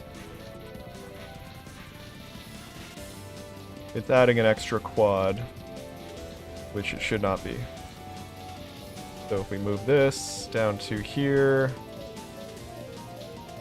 close that, reopen it. Alright, we have a proper border now. Alright, don't need to worry about that anymore. Let's just get out of this battle and pop back in, make sure they're all working correctly. It's working here now.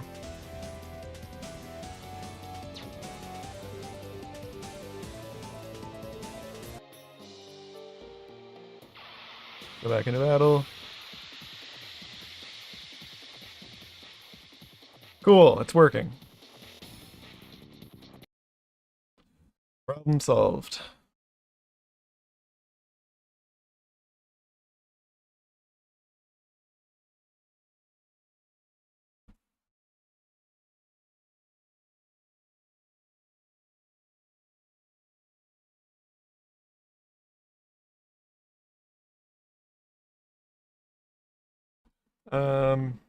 Fix battle UI borders missing bottom right corner.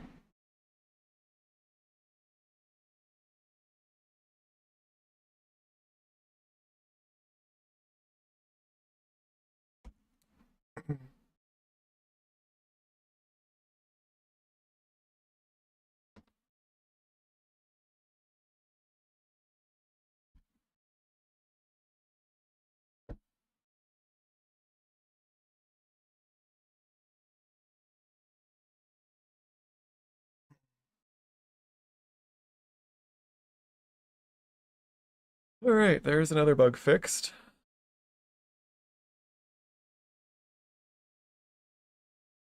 We could take a look at the snowfield snow, which is both janky and not adjusted for widescreen.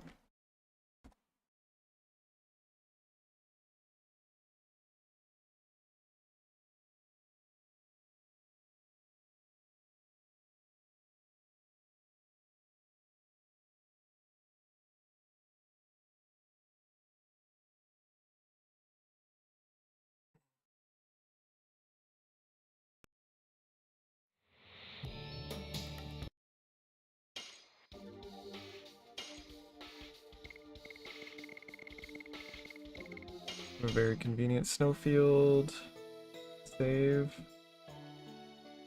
Yeah, so you can see when we bring it into widescreen mode, the snow just kind of ends right here where the screen would normally end. And obviously there's just some jank going on with how the snow is rendered. So let's take a look at that.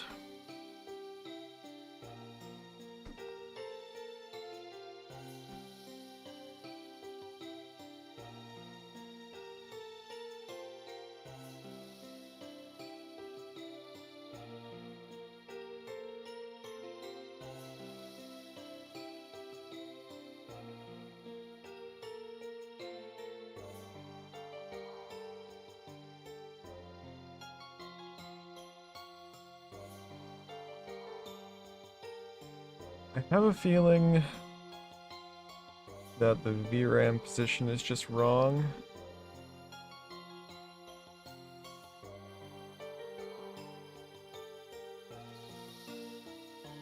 Let's bring 2.1 back up here.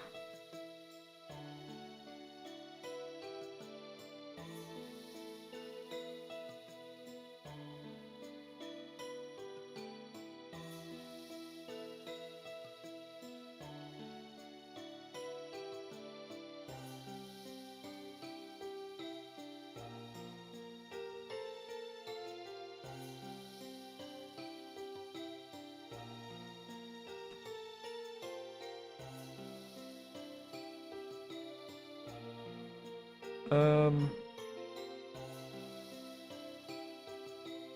Hmm.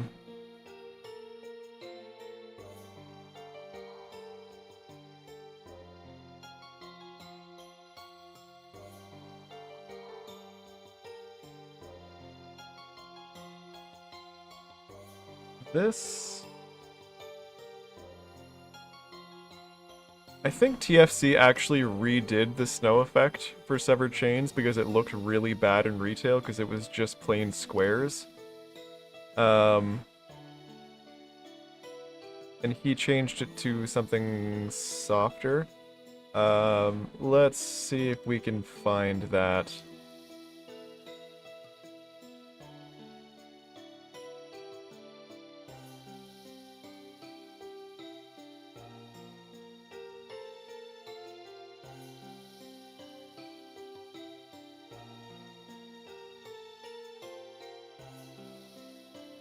This pull request was... yeah, TFC... yeah, so he used the shadow texture instead of the plain quad. Which made this look much better.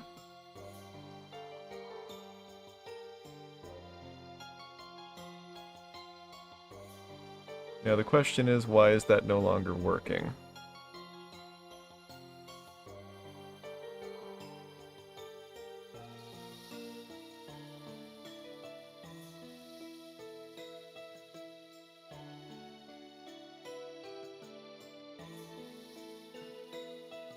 I wonder if the shadow texture has moved, maybe.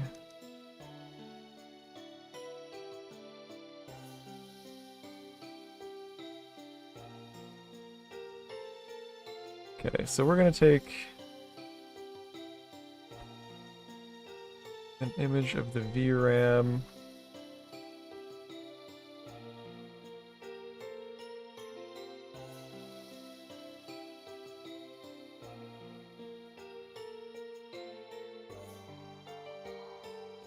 We are going to cut it out.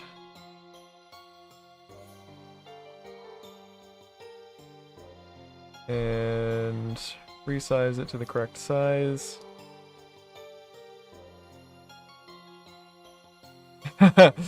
Yes, we sure are, Zychronics.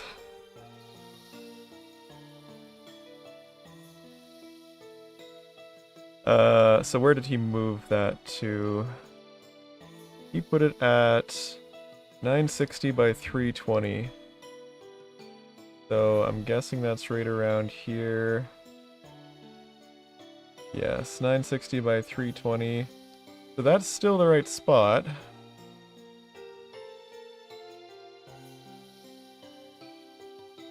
"24 pixels tall and 6 times 4 is 24, so that is... those are still correct. 960 by 320. Yeah, so we're still referencing the right spot.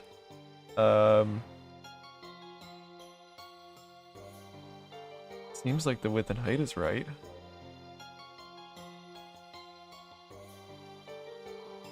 Yeah, we're just kind of fixing random bugs, Zychronics. Just kind of getting shit done.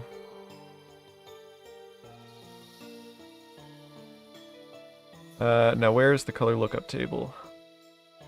960 by 464.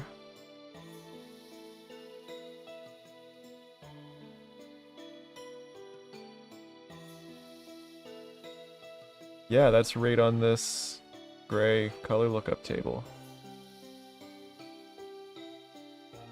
That is exactly what we should be seeing. So what is going on with these snowflakes?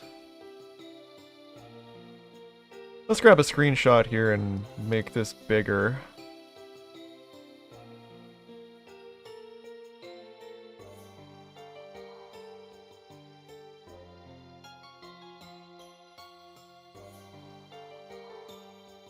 I'm not really sure what I'm looking at there, but like it certainly isn't the smooth shadow texture, right?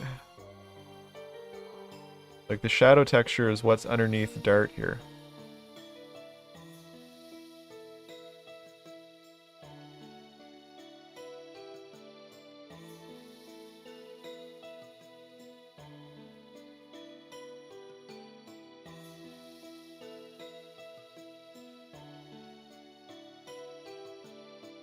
But at the same time, like, this is all just...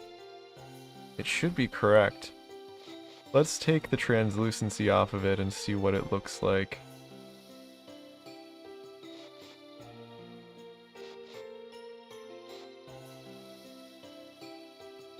Maybe... expand this?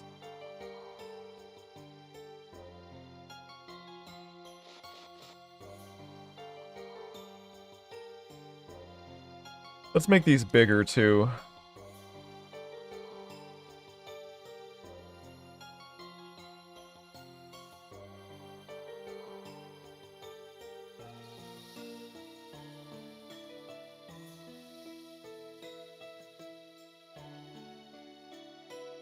So I mean, that's one of these textures here. Is it not? I mean, it clearly is.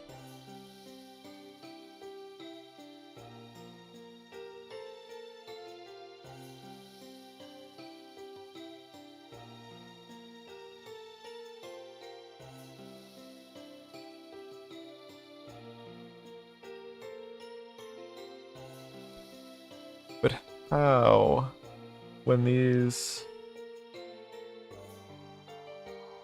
are the right values, like, we've got it selected here. It's 960 by 320. That's exactly what we've got referenced here.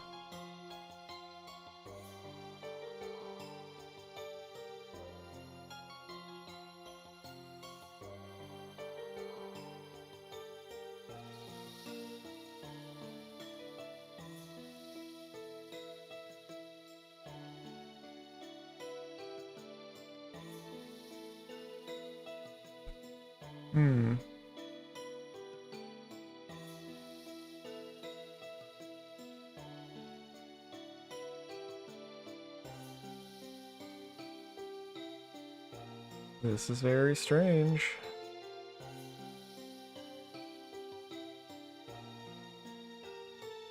It seems impossible that this would be the... I'll be on a little bit longer TFC.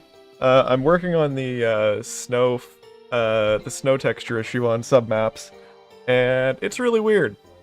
I don't know what the hell's going on here, but there's something weird going on here.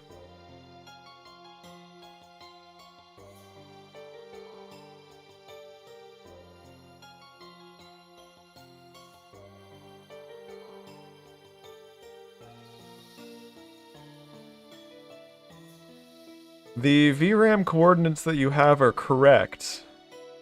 However, it's using different coordinates.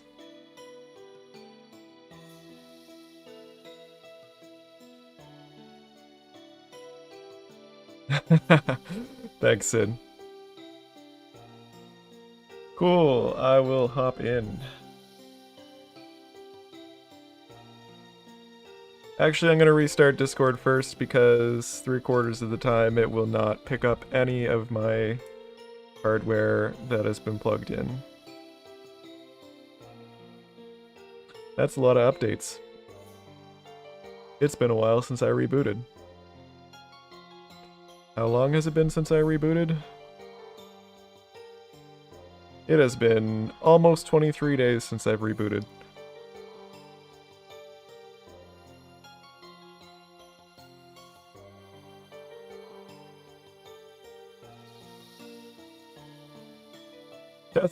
Testing. Hello. Cool. Let's see if you're picking up in OBS.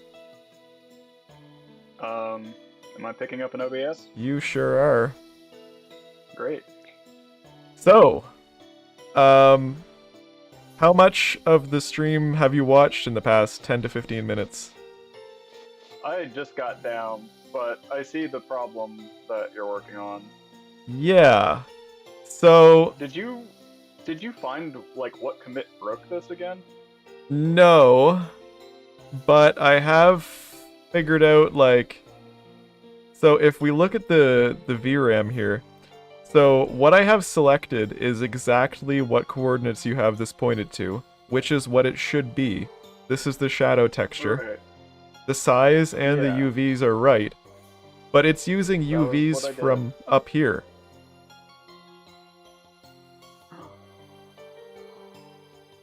Yeah, that's And I'm kind of at a loss because like other stuff ow. is not broken. Let me dash my current changes and take a look. Like I thought maybe we were doing some weird like UV offsets or something in the render method, but we're really not doing anything at all. Like we're just overriding the color and that's it.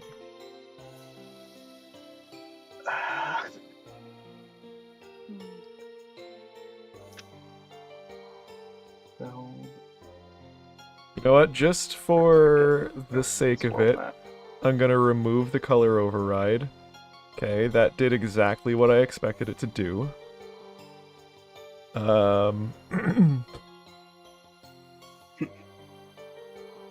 Okay, this must be it. Okay. This is kind of ridiculous. Okay. I'm gonna do something and then if nothing interesting happens, I might just start bisecting. Yeah, that's probably not a bad idea.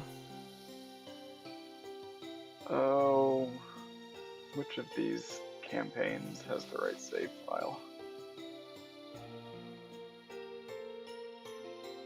I'm gonna mess with the UVs a bit and see what happens.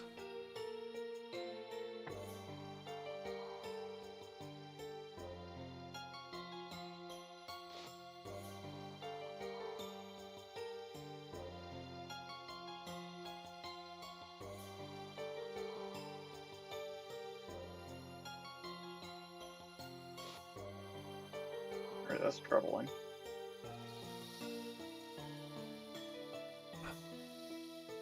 Is it just me, or is nothing happening?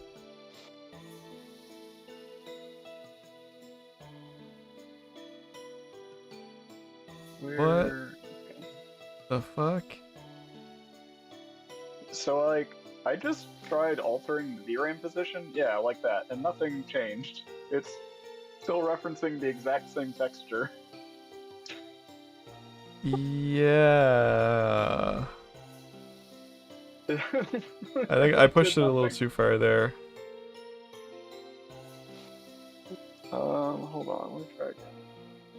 What is happening? Okay. I did do something. I caused it to stop being there. Subtracting has changed things. We're now getting the text box border.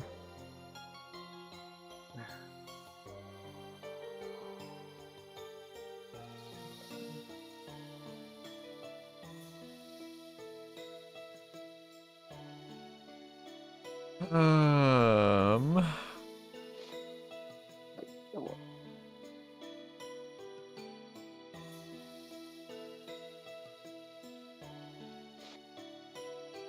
Okay, so it's clearly snapping to specific set of coordinates, right? Yeah. Something. Yeah, because Um, I had it set at like 960 and like 256. yeah, it's snap. I think I looked the know what same. changes may have broken this. If we take a look at the queued model and the no, hold on. quad builder, and we look at the VRAM position, that vertex, T-page X. Yeah, so we are, I think there was a while where we were just using raw texture page VRAM coordinates. But now we are back to packing them as the PS1 did, which means that you can only reference the start of a texture page. So the start of the texture page would be like right around here, and then you would need to offset the UVs down to where the actual shadow is. So the texture page should be 64 by 256.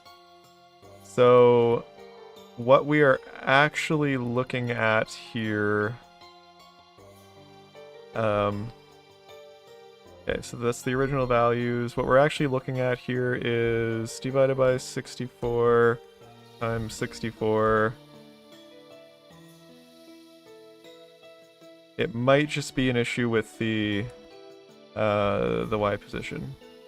That's gonna be 256. So I think we just need to add which a. of those textures it's looking at.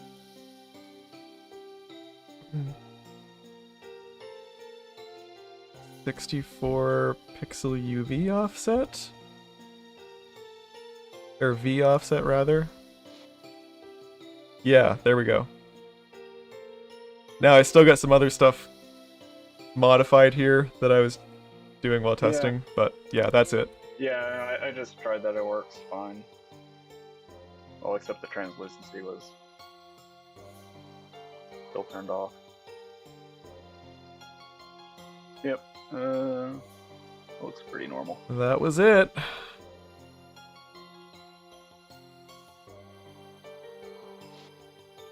I went back to RB 2.1 to see what the old rendering did, and very quickly remembered that in retail it just renders squares, and you changed it because it looked so bad. It's like, can these be round? Oh man. Alright, well, that is fixed. It's funny because the snow effects on the world map, they did make round snowflakes. Like, Yeah. I think I might have just taken using the shadow effect like from the world map. 1546. AM. Fix submap snow effect. Closes number 1546.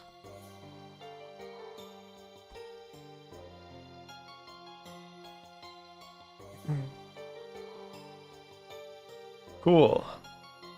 Now let's do widescreen while we're in here. Yeah.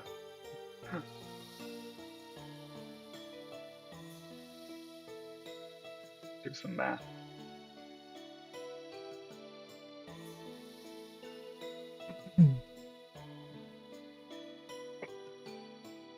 Okay, so I assume it's going to be in this wrap snow effect method.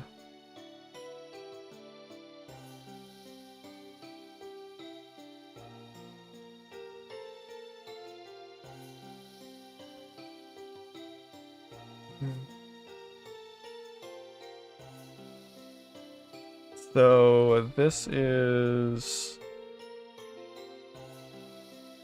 plus or minus 200.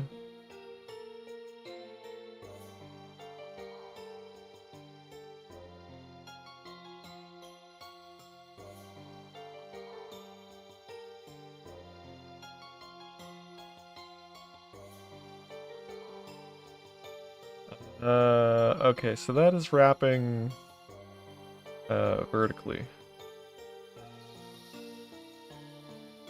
It's taking into account the vertical when wrapping, so I don't think that this is it. That's gonna be this here is what we need to change. Why do they have a check for the X value going negative?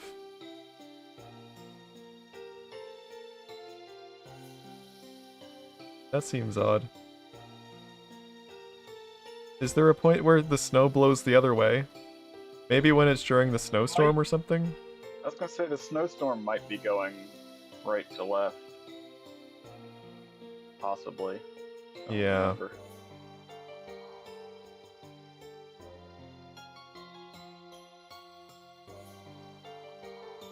Okay, so let's just see if changing this affects the right side. Yeah, so that allows it to go right.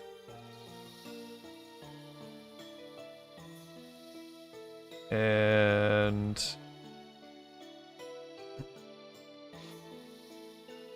we go back over here. I think what needs to be adjusted would be this.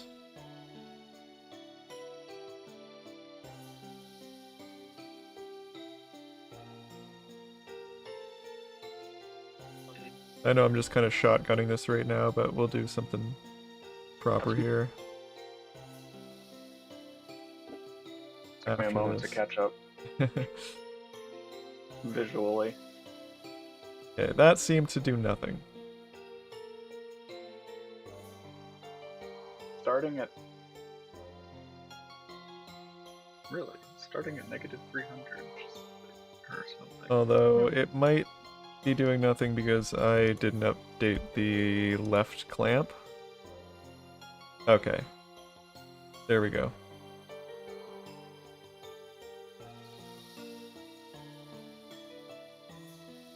Yeah. So those are the values we need to map. Well, I don't know, we might need to do the Y as well, like if somebody has like a 16 to 10 or something. Yeah. Maybe not. No. The Y never needs to be taken into account because the scaling is always based on the width ratio to the height. The height never changes internally, it's only the width. The game always, Gotcha. as far as it's concerned, is rendering at 240 pixels tall. If only it knew.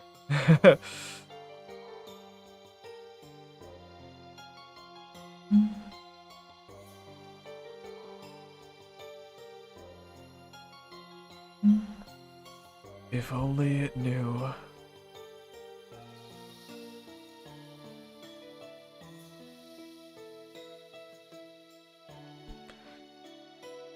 Okay, so let's bust out your changes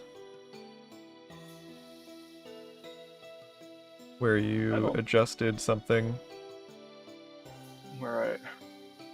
The rain effect. Okay. So that is very non-specific. What? You don't know what I'm talking about when I say bust out your changes to the thing? Okay, so if we just copy and paste this, and revert these, change this to display width modifier.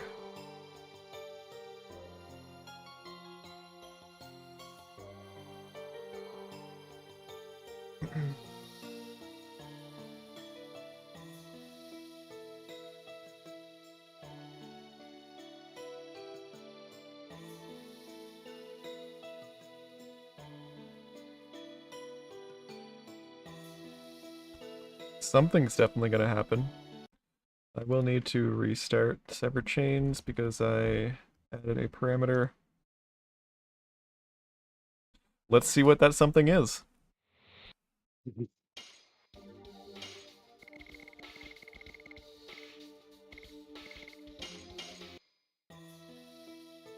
Okay, so it's still rendering properly in normal mode. We are getting snow all the way to the right, snow all the way to the left.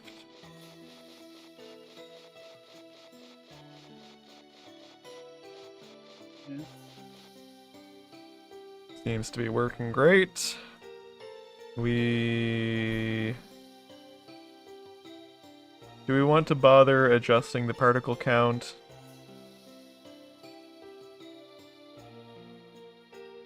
I think I did that with the rain. You did. Now it won't get updated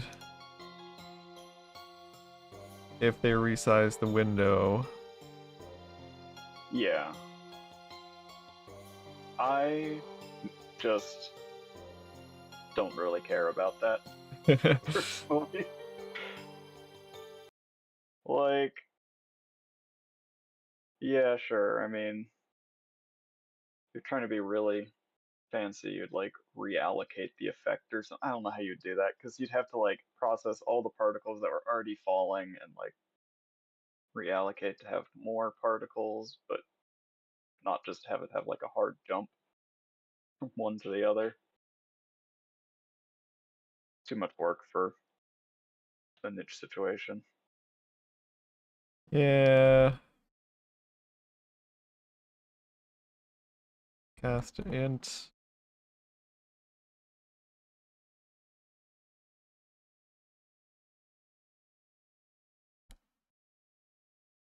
I don't know what they do in modern games for particle effects like that. I assume something more sensible than assigning like a set count. Yeah, they don't do a terrible screen space snow effect. Well, I say that Yeah. some people don't, some people do.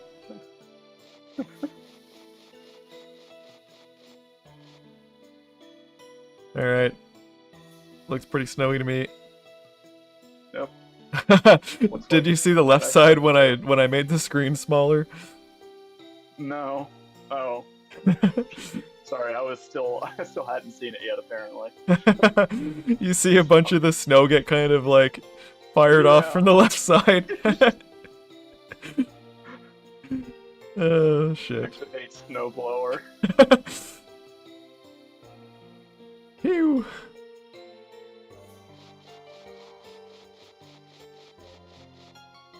Alright, anyway, that's good. Works for me. Widescreen if I submap snow, which closes number 1779.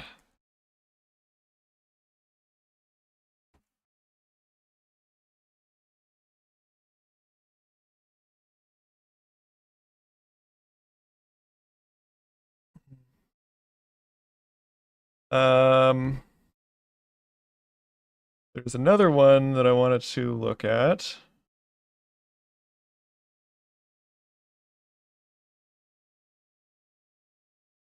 This weirdness with the smoke here. Oh yeah, the like weird smoke texture.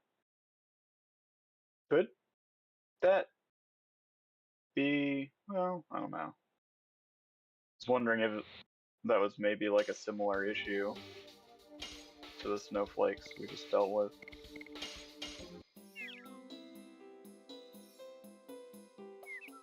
Unfortunately, What is that supposed to look like? it's supposed to just look like snow that is translucent. Or, I mean, smoke that's translucent. Yeah, because it looks like, I mean, is it supposed to be like the little puffs like everywhere else they use it? No, it's actually a model. Oh. Well, they got fancy.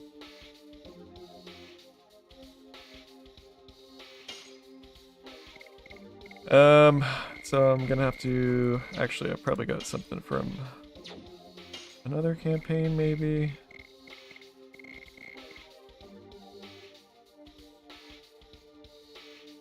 So I think it would be right after leaving Helena. Unfortunately, Yes. I don't have a save here. I guess we can probably find one. I have one, but I don't know which one it is yet. South of Serdio is probably good. Yes, we are good here. So if we go back into the forest, I think it should do it. Yes, it does.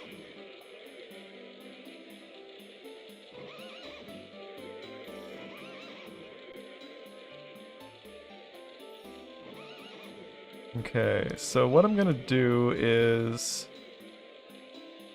I'm going to move Dart. Are you sure it's not just how it's supposed to look? I'm 99% sure that I checked retail. I checked 2.1. Okay, because I'm sharing you a screenshot that I just took from EPSXE right now. Okay. Okay, it's too dark and... Or did you just turn off translucency? No, I didn't turn off translucency. Okay, it looks too dark. I don't think It it's looks like translucent. it is in retail. No, I mean I don't think it's translucent in the dev build. Okay, well, then that's an issue. But like aside from the translucency, it looks like retail.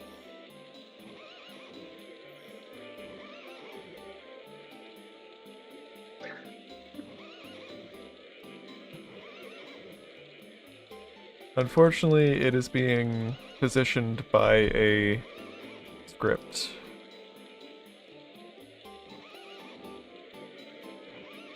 So I can't move it.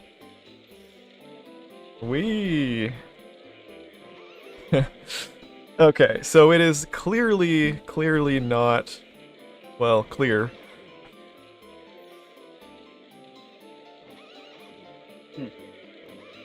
Yeah, I think that's the only issue with it though. Yeah, I'm pretty sure you're right.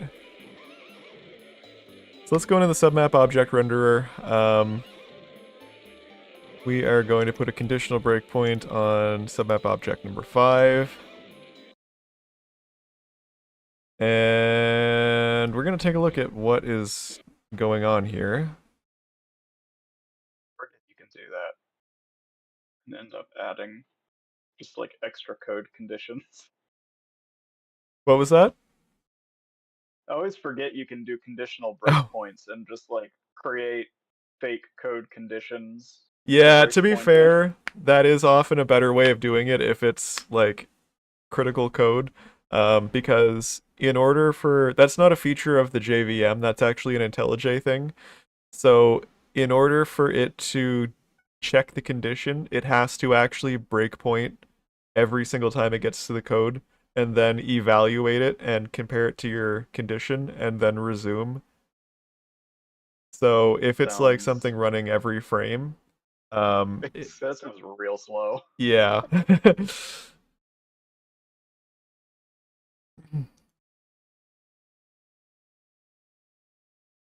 Okay, so the model parts, it has a translucency, it's half B plus half F. Yeah. It is also textured, so that translucency should be working as normal.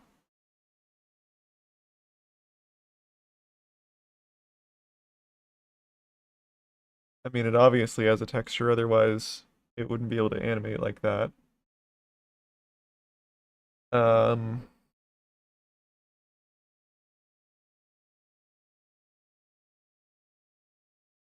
huh. I wonder if this is an mbit thing. Maybe. Okay, let's pop into that shader. tmd.fsh.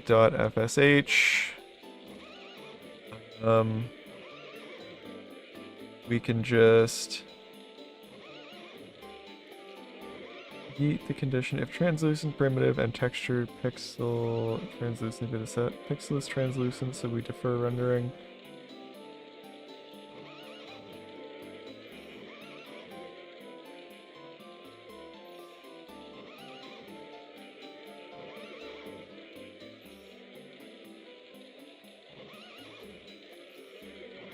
1 is discard translucent, 2 is discard opaque.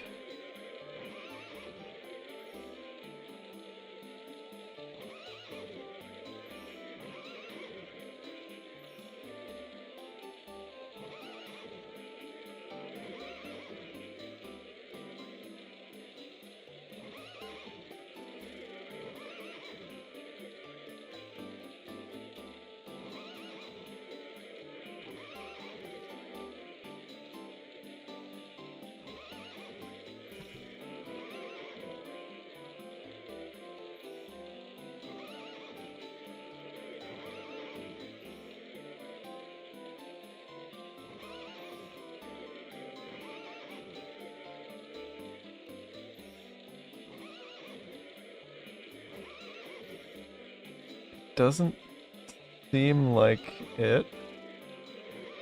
Like, you can clearly see that this has janked up the guards Yeah. who are now rendering partially translucent. Um, Wait, is that a fake dart? no, I moved Dart up here so that Oh. it would move the camera. Because the camera scrolls down before the text box pops up. Right. Thought you'd managed to like uninvisible one of the dummy darts.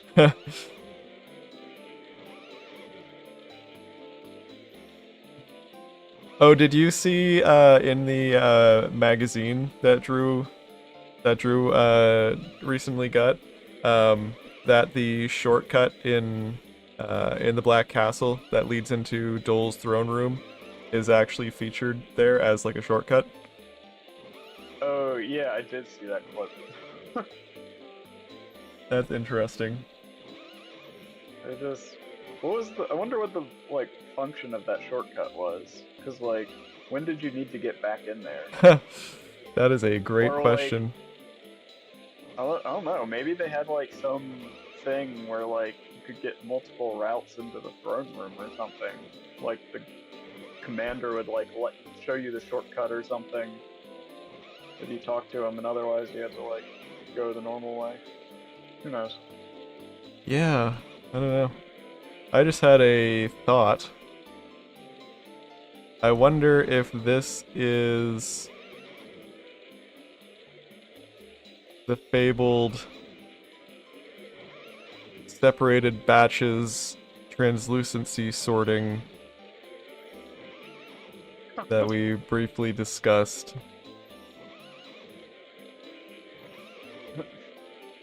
That thing that we briefly experimented with and then didn't seem to do anything. Hmm. What?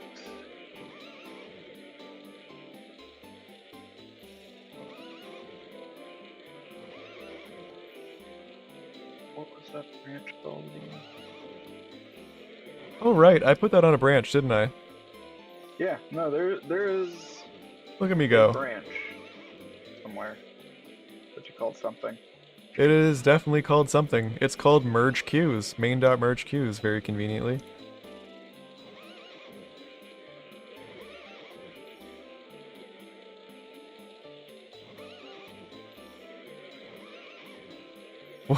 They actually like Shauna and Lavitz actually like scooted up into me even though I was like way up there. Okay, I'm gonna make a new save just so this is easier to access. I'm gonna call it Smoke. And we are going to switch to that branch.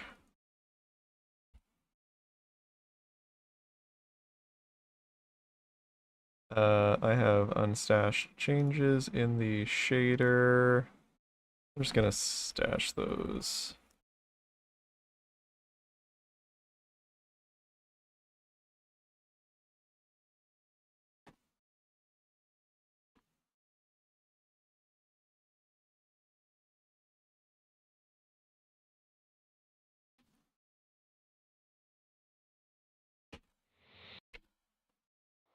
It's so strange that, like, this is the one thing that is not working. I mean, it could be something else we just haven't seen yet.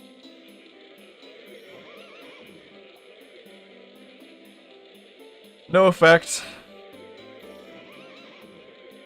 No.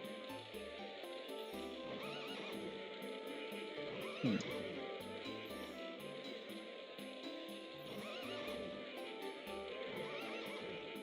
Oh, there is one other thing that I noticed, and it's that the nanny in the ghost ship has just no head. She's just all face. Alright. Um, and I don't know what's up with that.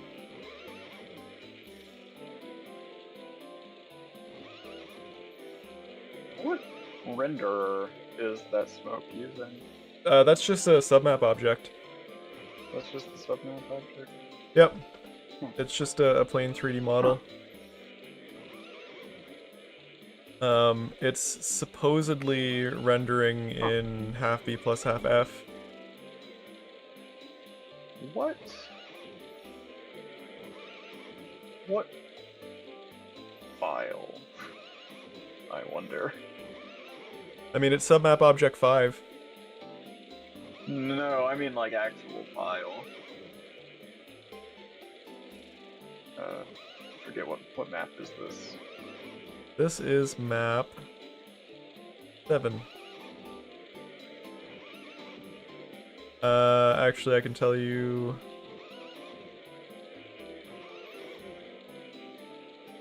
It'll either be the directory before or after Dragon 21/27.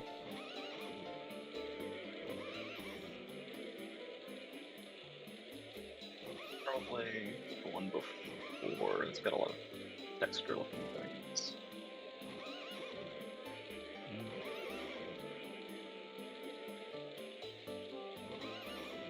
See if I can get into my texture dumps.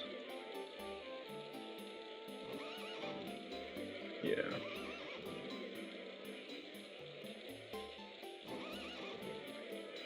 Let's see what. The model will be in the folder with the lots of things.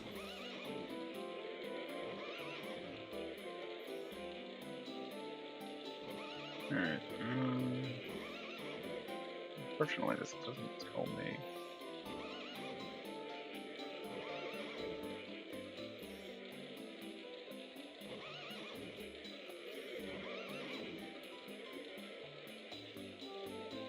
Okay.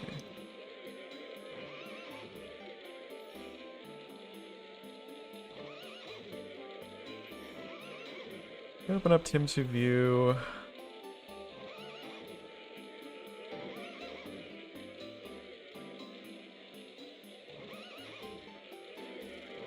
Yeah, so this is the texture here. Um,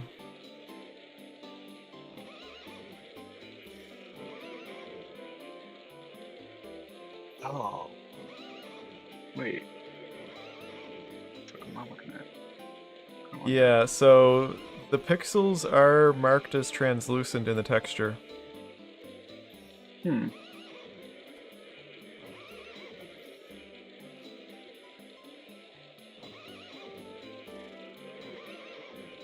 I wonder if I could force that to B minus F.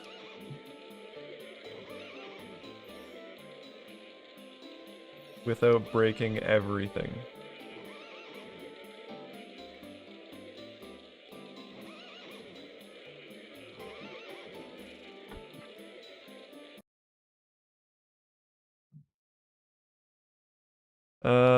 So if we look at subs.model parts 0 object as translucency half B plus half F. Now, what happens if I say translucencies dot clear dot add translucency b minus f.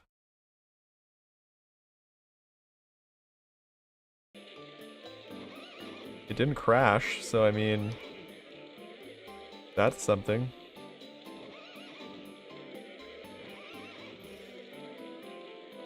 It's not rendering anymore.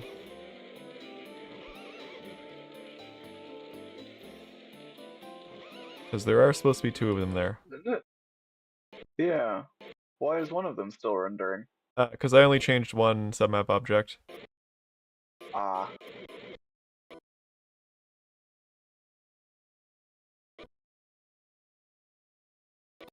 That's.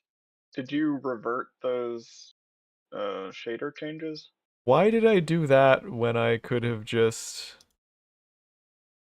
added a translucency override?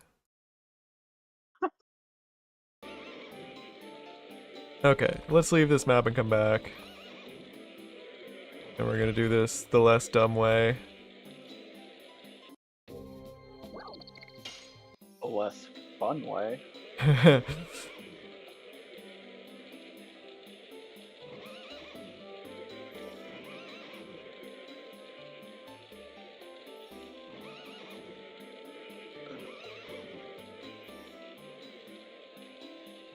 Okay, render submap object model.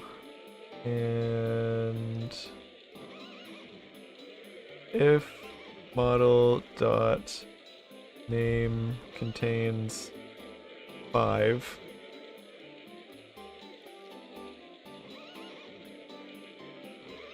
oh wait, we don't have translucency override on TMDs anymore. We removed that to fix all of the problems. There should have been a separate TMD translucency, isn't there? That's only used if it's untextured translucent. And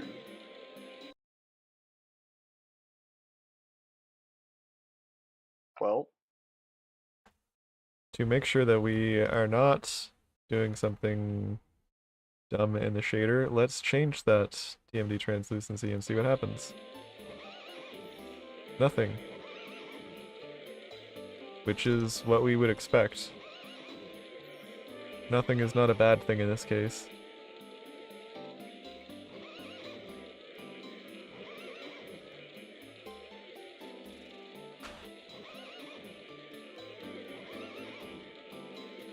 oh wait, when we have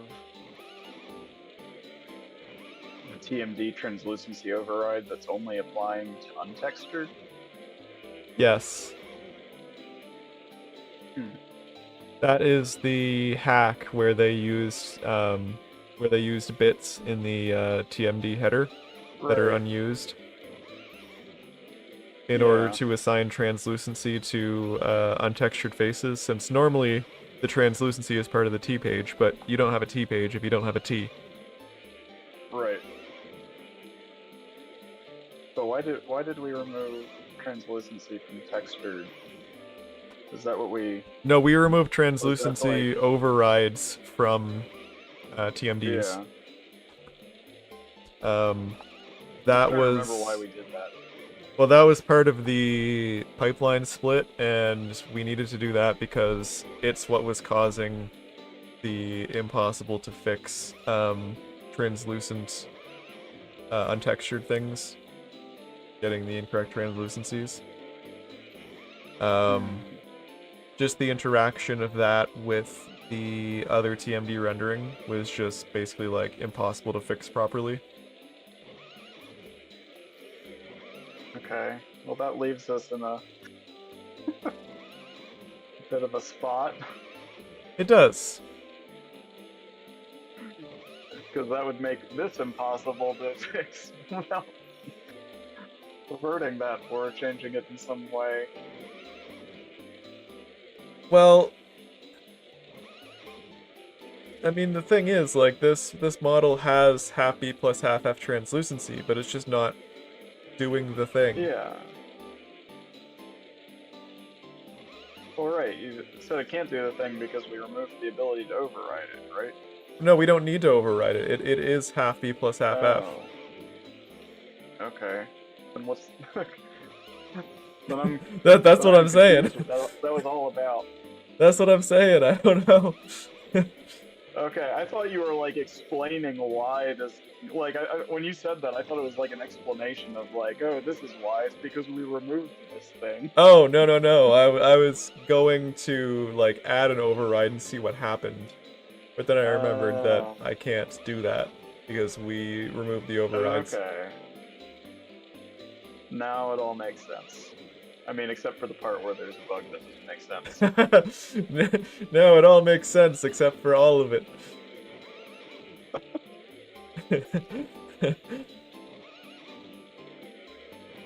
I'm just kind of sitting here thinking and nothing is happening inside of my head.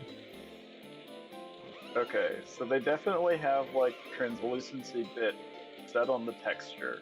Yeah, I checked that in Tim2 view. If we take a look at the color lookup table here, you can see these are split vertically. That means that they are they have the translucency bit set. Wow, that was a thing that's written right there that I never bothered to read. Yeah.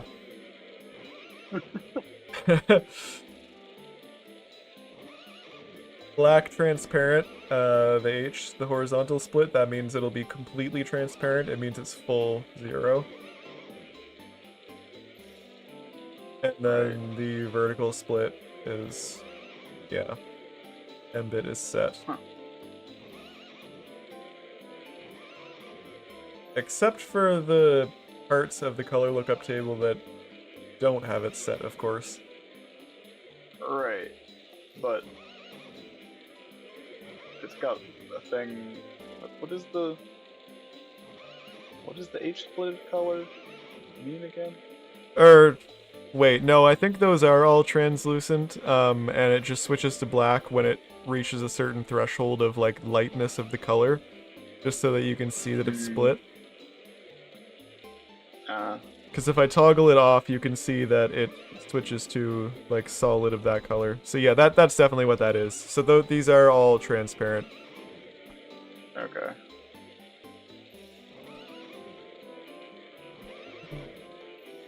Which makes sense, because the effect is supposed to be all transparent.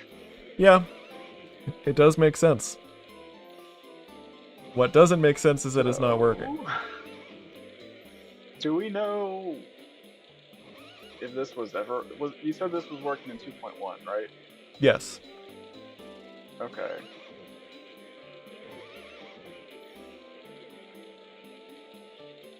And it was reported... Okay, it was only reported September 28th. Okay. I thought this was something that Wolves had reported a while ago, but it wasn't. To the bisection mobile?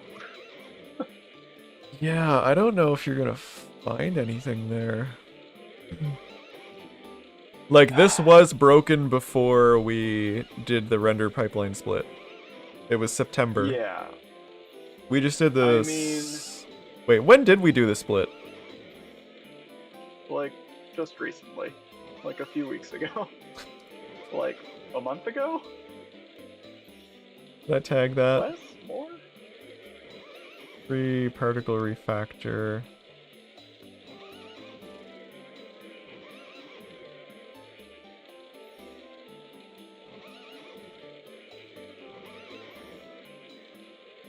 The fuck? Pre-particle refactor was 2 months ago? I mean, you did do that part a while ago, and then it just sort of, like, sat for a while. Oh, I pull requested it. Render engine overhaul 3 weeks ago. Yeah. That's right, 3 weeks ago. So it was definitely broken before then, because the issue was logged late September. I mean, whether bisecting helps or not really depends on if there was, like, a stage of OpenGL where it worked. Huh. Because it might have just, it might have just broken in the conversion. Yeah, I mean, it seems like I kind of doubt this was ever working. Yeah.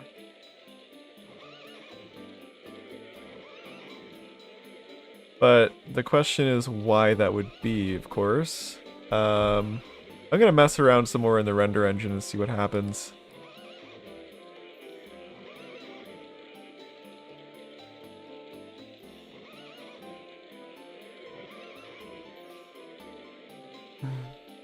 So if we go into render pool translucent, and we go to half B plus half F, and instead make that B minus F.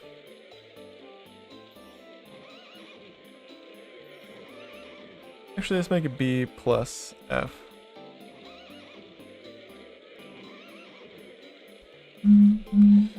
And see what happens.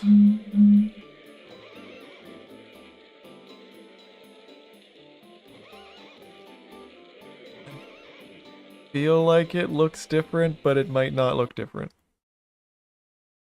I don't think it looks different.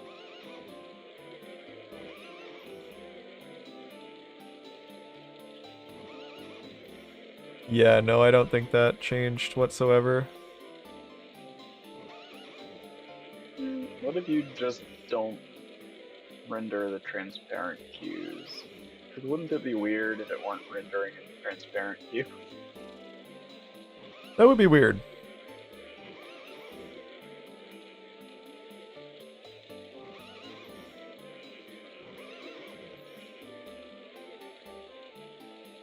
It is not rendering in the transparent queue. Oh, that's weird. Or at least it is rendering in the opaque queue. Unfortunately, Seems incorrect. a black background makes it difficult to see if the translucent thing is rendering.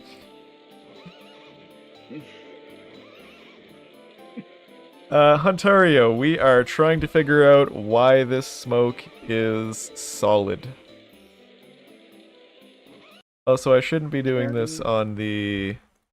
Can you just render a quad over the black?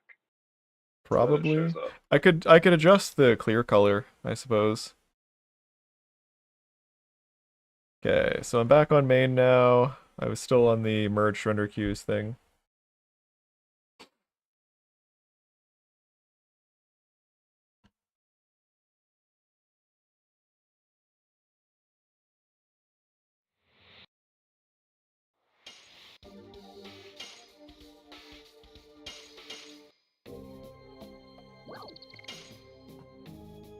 Honestly, translucency is the curse of severed chains. You're very right. Okay, when was this? It was working then. I like how you can just walk past these guys if you get by them. Wonder what happens if I... Yeah, you can just go back through here and it's just fine. Everything's fine, guys. Can I talk to these guys? No, I can walk through them. They don't actually have collision.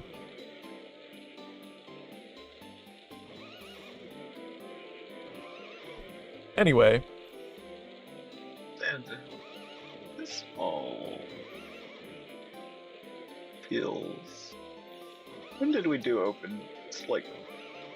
What date did OpenGL actually get implemented first?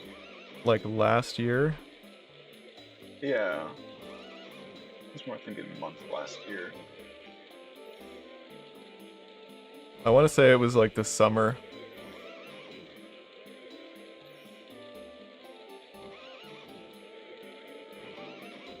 Because like...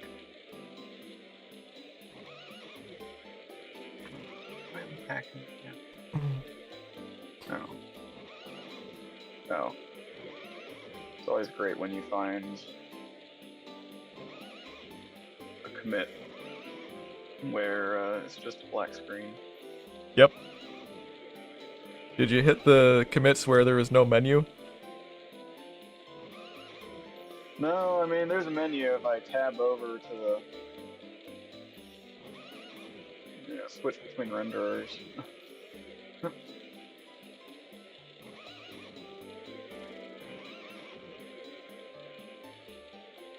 Yes, normally, but I use the debugger to move me past them so that I'd be able to see the smoke. Okay, no. This was absolutely working at one point. So Okay. bisect is Well, I don't like a that. valid choice.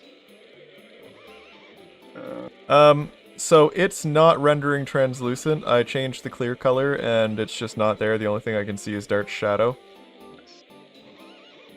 So that can't be right. Correct. Why is it getting into the wrong queue? So the way that we have to handle things because of the M bit is that everything is rendered in both queues. And we cull pixels based on Gotcha. translucency mode. Okay, so it's getting pulled out of the transparency queue when it shouldn't be. It seems like it. It contains 5.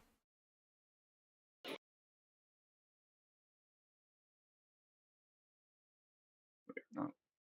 Index 5.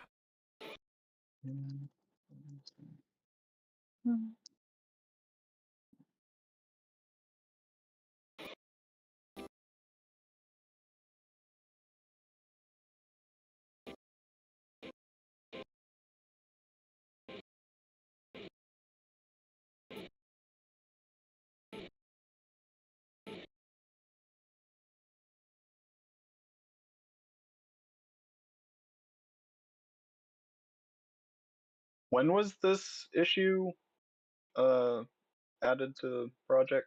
Late September. It's September. Okay, let's pick something from the start of October.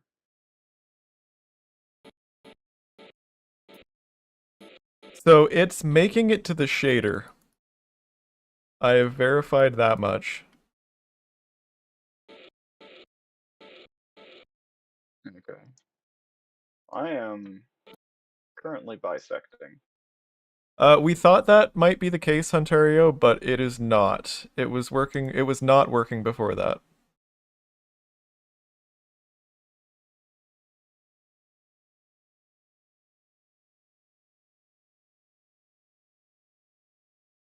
Oh, why are there always so many changes to the unpacker?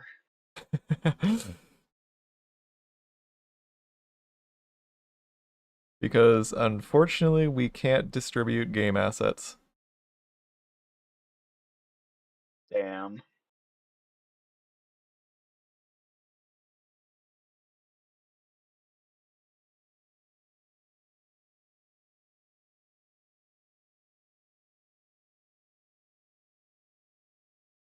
Okay, so it's getting to the Let's shader. say fuck it, whatever.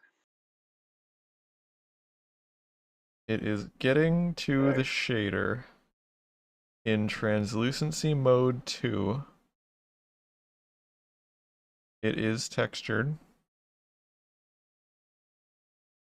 Okay, looking there.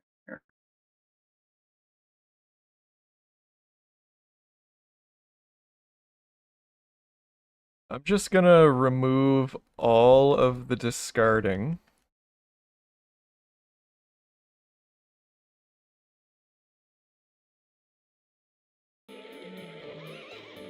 We'll reload the shader. Okay. Okay. So we've got rendering, so it is being discarded.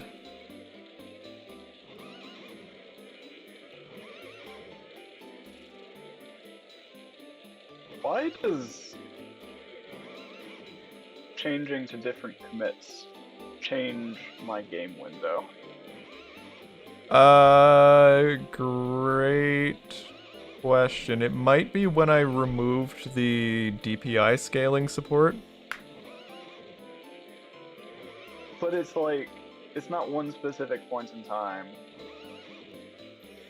Like, I checked out one, and I got this huge fucking window, and it was smaller, and now it's in full screen mode after checking out a different commit. There was a point where full screen mode was the default, Hmm. and then I undid that. Okay. Well, at that point in time, Yes, Ontario, it would be so much easier.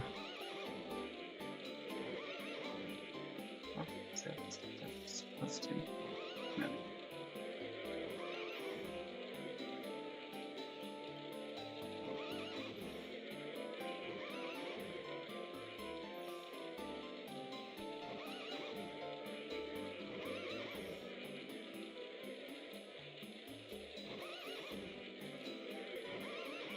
Every single one of these bisect steps has required a new unpack.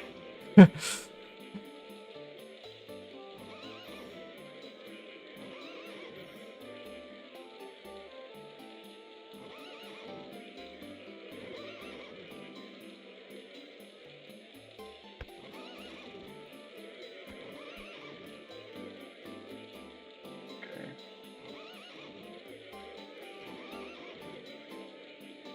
At least these aren't old enough commits that it's like one of the slower versions of the unpacker.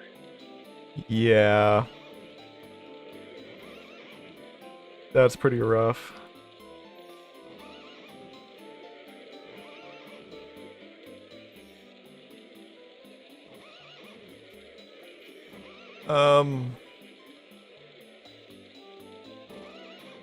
Yeah, it's not good. Okay, so I have isolated what is causing it. Translucency mode is 0.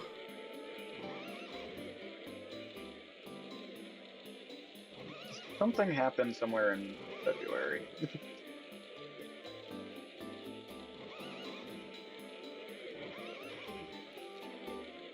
Or maybe January. We'll see.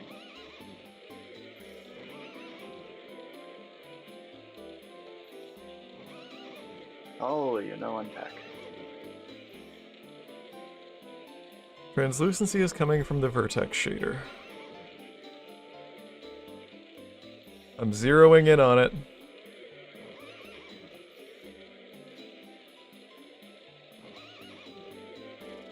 I know what the problem is. So, in the previous renderer, translucency 0 was considered opaque. But translucency of 0 in as far as LOD is concerned is half B plus half F, and translucency is toggled on and off with a separate flag. So this is culling if translucency is 0 when in translucent mode. Oh, Liv is calling me, chat. I will be back in a moment.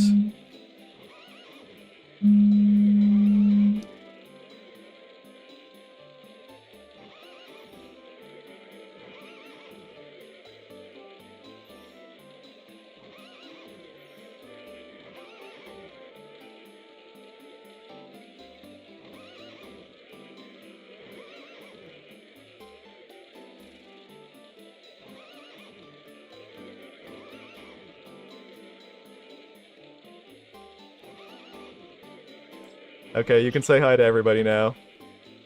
Hi, everybody on the stream. Ontario says hi. We are 3 hours deep into this right now. Oh, you're all so cute. Fixing all kinds of stuff. Okay, well, I just drove my coworker home because I felt really bad because he was sick. Sora also says hi.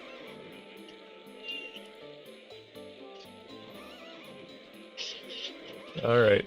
Well, drive safe because it's crappy out. I will. Bye. Bye. I love you all. I love you too, and I'm sure chat does too. Okay, bye. Alright, bye.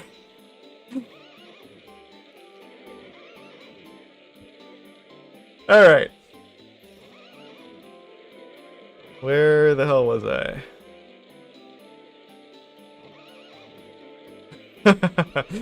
Yep.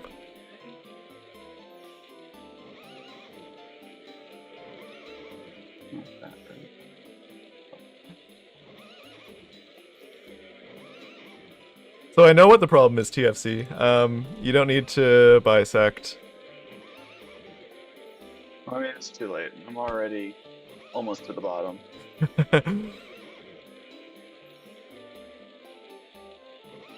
So translucency mode simply needs to be set to this +1, and that should fix it.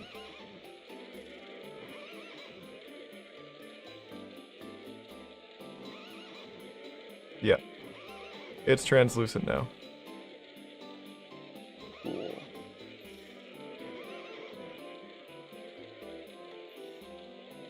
And I mean, this should also fix anything else that is supposed to be half B plus half F, which, granted, is basically nothing.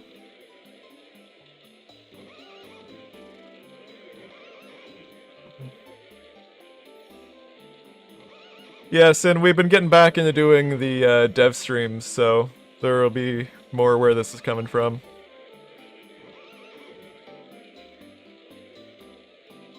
Hey, TFC. Yeah. This, probably fixes some stuff in battle.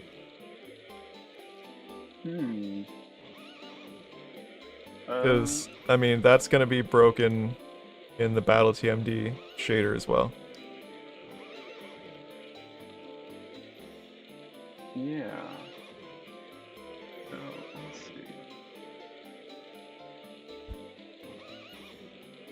So it's literally as simple as going into both tmd.fsh and battletmd.fsh and changing this line to be translucency +1 instead of just translucency. Hold on. Which,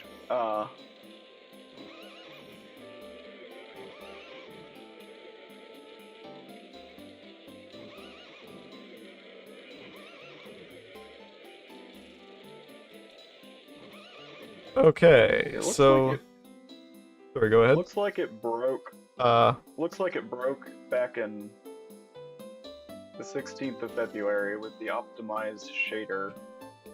I have one issue. That's a slight Now the question is that due to reloading the shaders, or is it actually broken? So this unfortunately is not... Okay, yeah, no, the shit is fucked.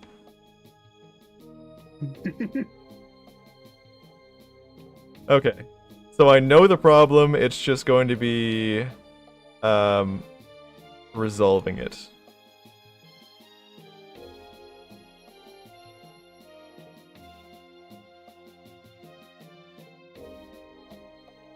I think smoke was translucent.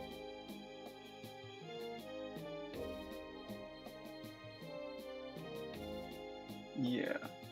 So, which? So this is just incorrect. This condition needs to be updated. And how we will update that is just a great question.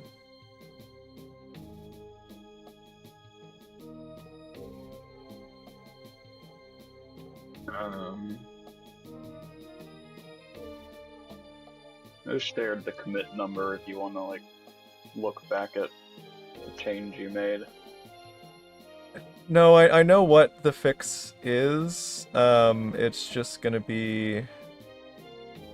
I think we're just gonna have to check this instead. That is what we should have been checking in the first place.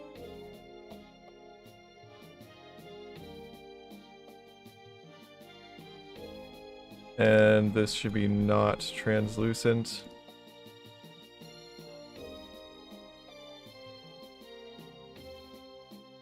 Yeah, there we go. And is the smoke still fixed? God damn it.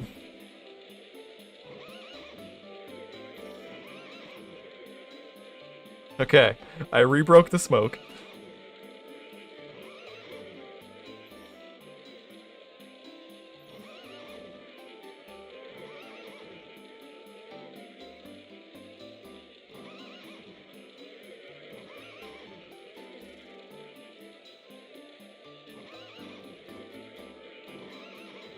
Okay.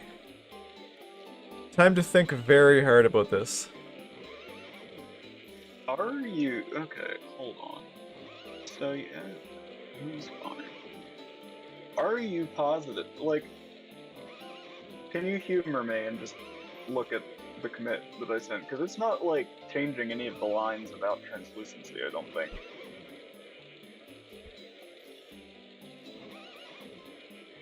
Looking in the wrong spot.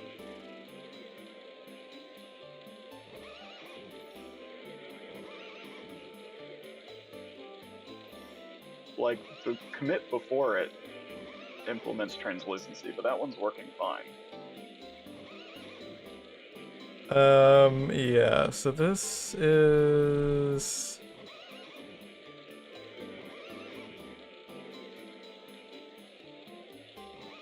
So what I changed there, this is when I moved a bunch of stuff from the fragment shader into the vertex shader.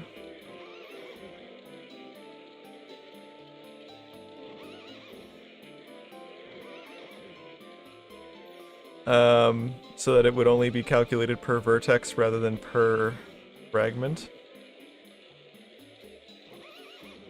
Interesting. Well, somehow in that, it broke the smoke.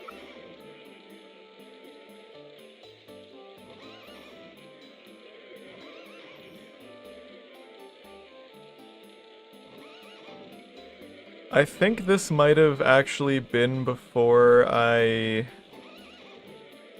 had proper translucency. I don't know that we were even handling the M bit at this point. Hmm. So it might have been working by accident back then? Yeah, I don't think this is relevant. Oh no, we did have it here.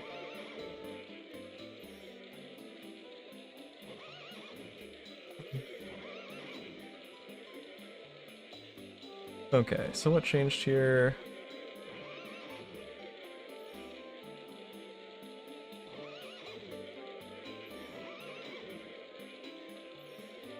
I'll be back a moment. Yep.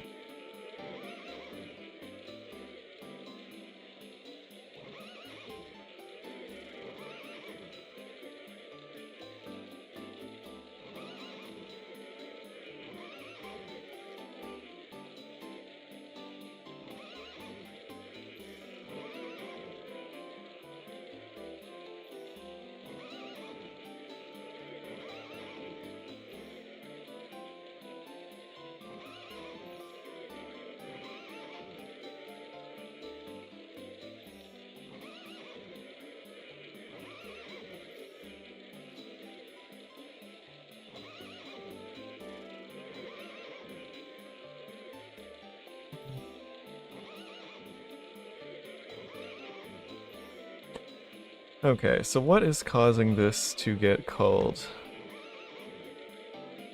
If we comment this out... oh, that was a syntax error.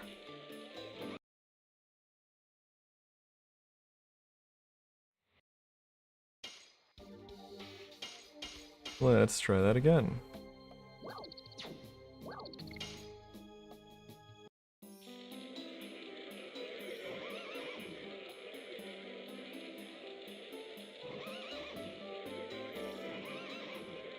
Okay, it's opaque there. If I comment out this discard...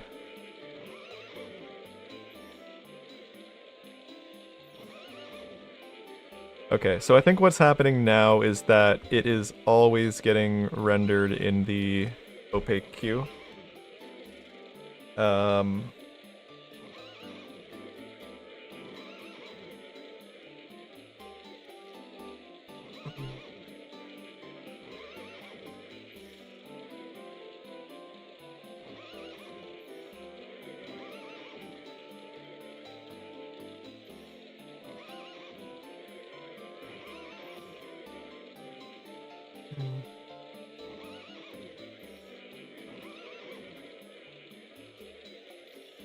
This still seems like it makes sense.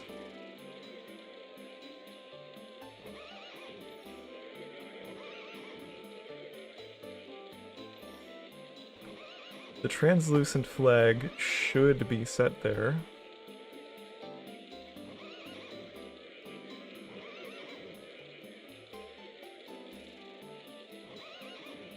I'm gonna go ahead and redo the background color change I did before.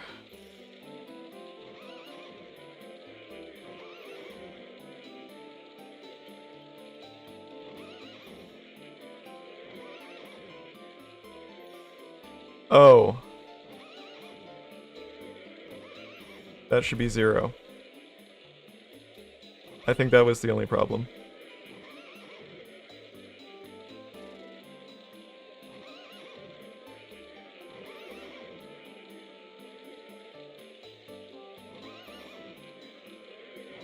Yeah, because the opacity was being set to 100% instead of 50%. Yeah, there we go. Okay.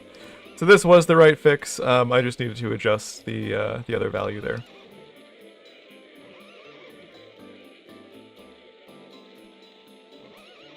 So this, of course, begs the question, did we fix any of the battle effects?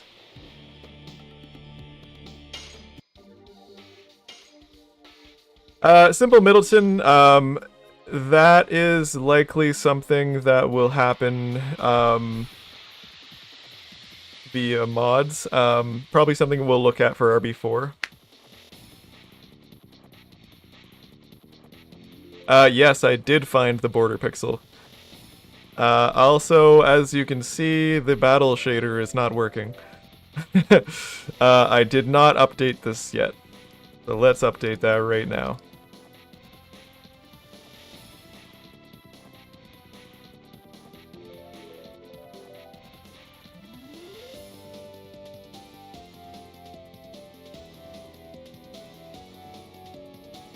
There we go. We have found their body parts.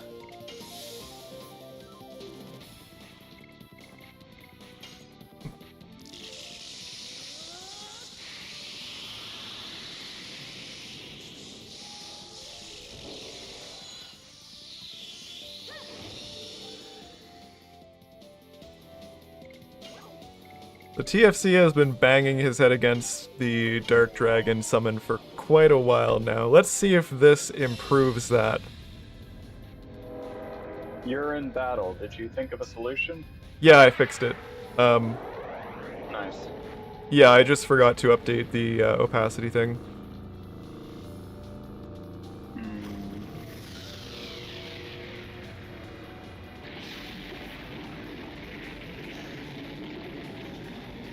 We're still getting that black rectangle at the bottom.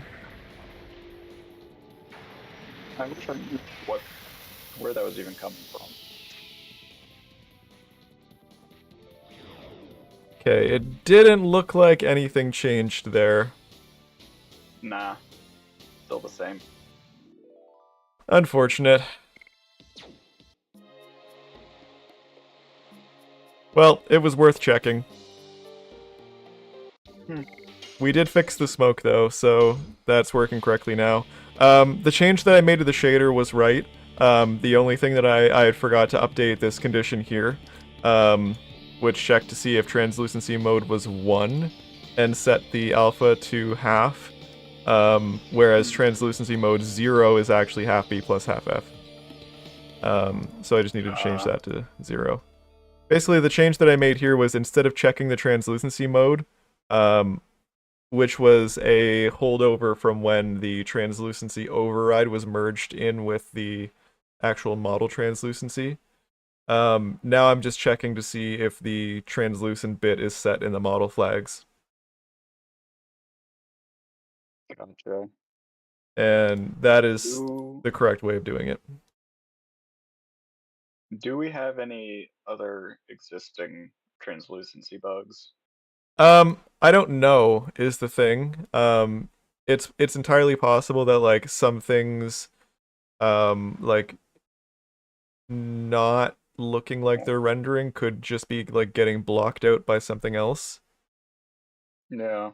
that was like supposed to be translucent but wasn't, just like that smoke.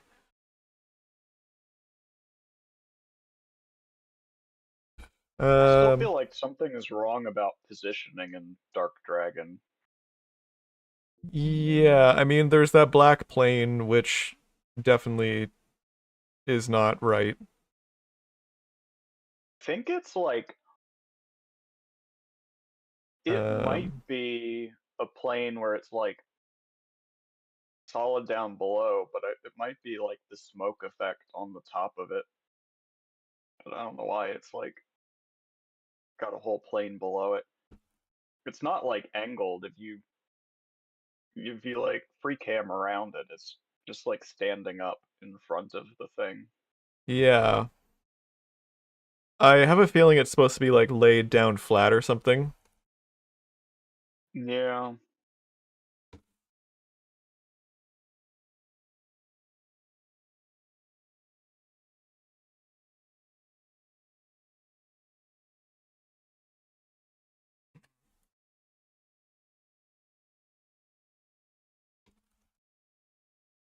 That bug is going to kill me someday. I'm sure it will.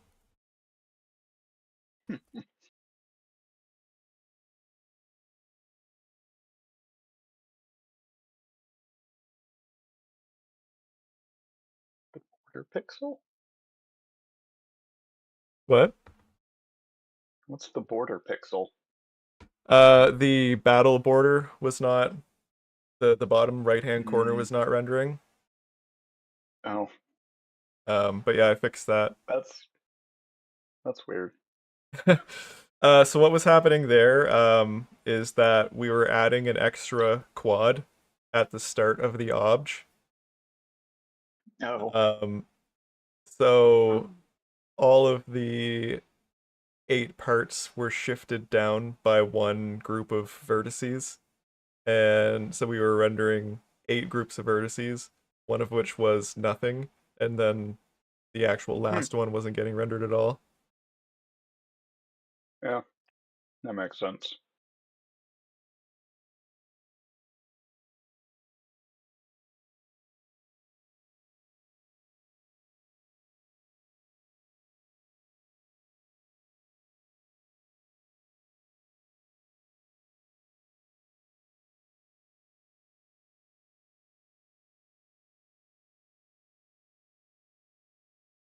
The parts all grow wrong. I was moving fast. I didn't take a video. I know what I mean. They like instead of growing from bottom to top, it sort of like grows out of like I think it's made of multiple pieces, and they're all kind of like growing out from the wrong points. Hmm. So it like grows out in stripes. Yeah, it's possible that that is due to the transforms being performed in the wrong order. Like if there's a scale and a Yeah, rotation, and they're swapped, it'll cause just all kinds of jank. yeah. Because as far as I know, it's never worked. Like that's a pre-OpenGL issue. Mm-hmm.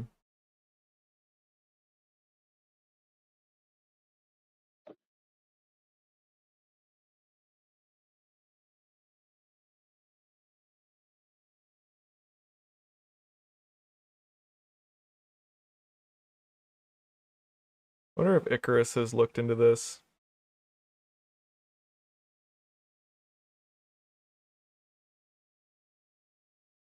He didn't comment on the ticket, so I don't know. Hmm. Is this different than like the other weird party stuff, like Rose being I already fixed that. That muted was or an issue with whatever? the script recompiler. Oh, It was recompiling game var parameter type 1 as type 2, which was basically like truncating the secondary array offset. hmm. Could this be a compiler issue? It's entirely possible. Maybe I will get him to retest that. I was gonna say, are we positive it's actually still broken? Let me see when I fixed the other issue. Recently updated.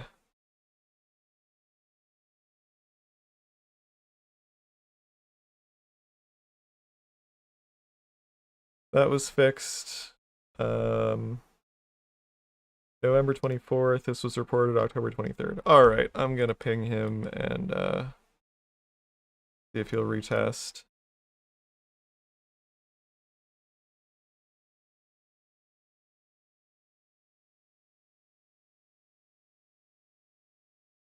Can you retest this? Actually, when was the last comment? October 23rd. Okay. Can you retest this and see if it was fixed by the script recompiler? Date I pushed a couple weeks ago.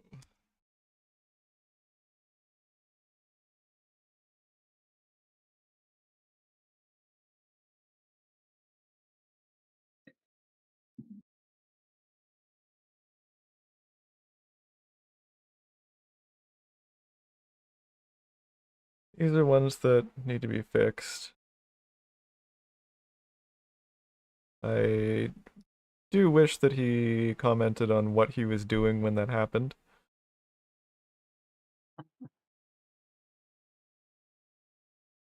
Swapping characters? It might have just been with empty lists.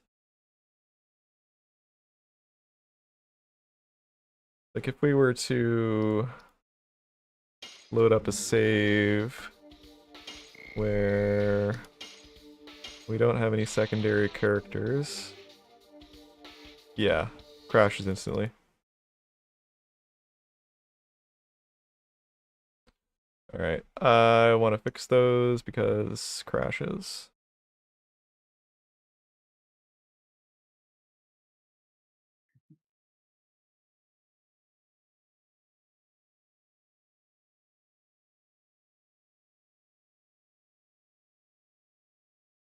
I'm guessing that this is just the chair IDs.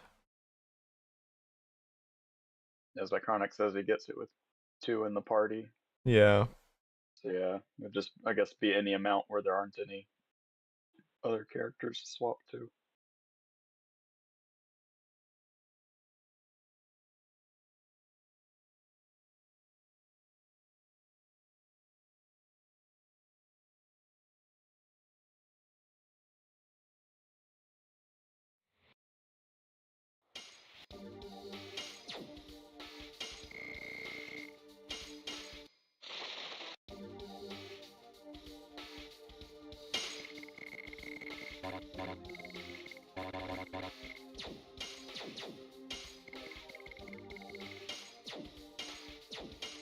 It is weird that you can select these. Yeah.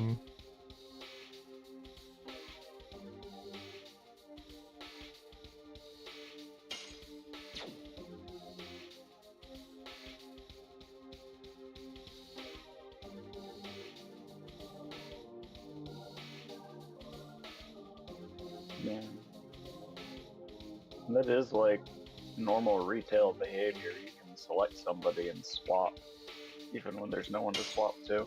But I can select an empty spot. I mean, not being able to being able to select an empty spot, no, but like being able to, like, if you select a character, you do get like the highlight to move around and select another character even when there's no character to select. Mm-hmm. How about selecting an empty slot? Check that real fast.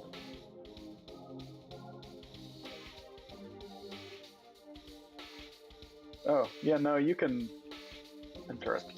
You can highlight the empty slots, but you can't select them to go over.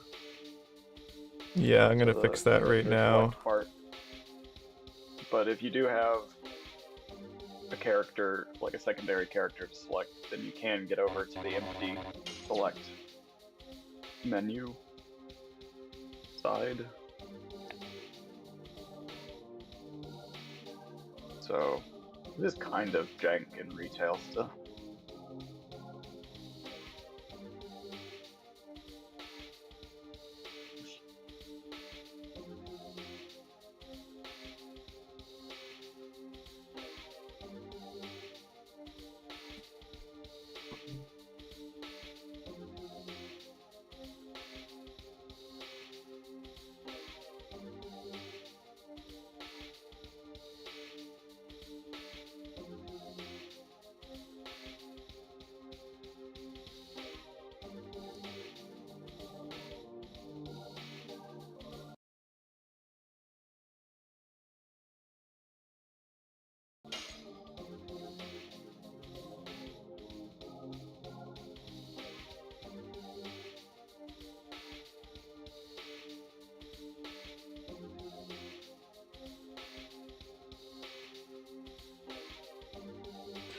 That condition was just dumb.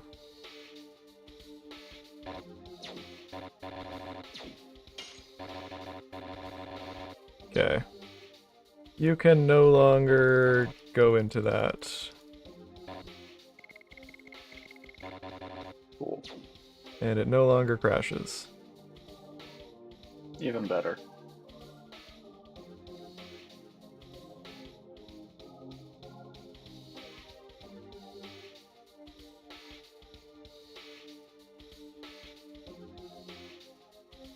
Fix. Swap. Crash.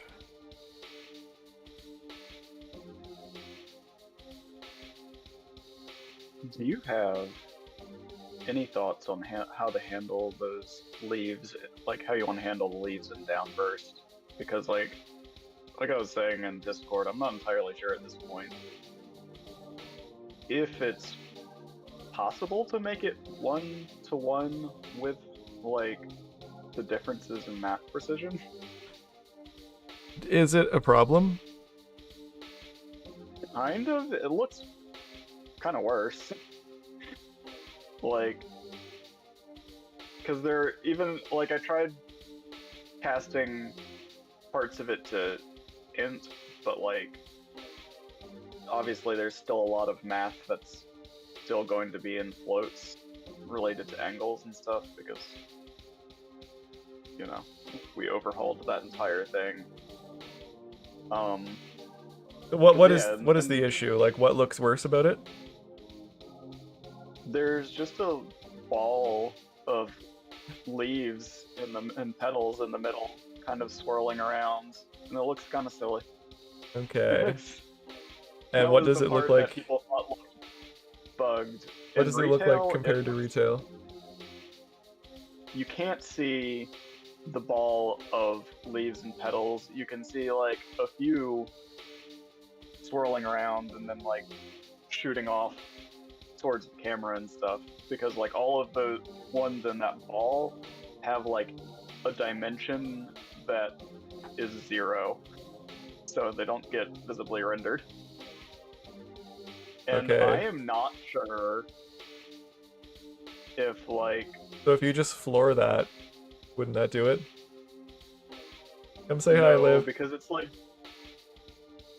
the result of like multiple things getting floored over time, like including the angles. And that's what I was trying. I was trying to floor like the calculation of the edges and then all of the like sign calculations, but that was culling too much. Still was not 1-to-1, and also looked worse. I'm also just not sure what they intended that effect to be. Like, did they want to have the ball of swirling leaves, but then that just couldn't work because of bad math? Or did they assign way more petals and things than they needed, just so they'd get the right amount after a bunch of them got cut out? Yeah, that's a great question.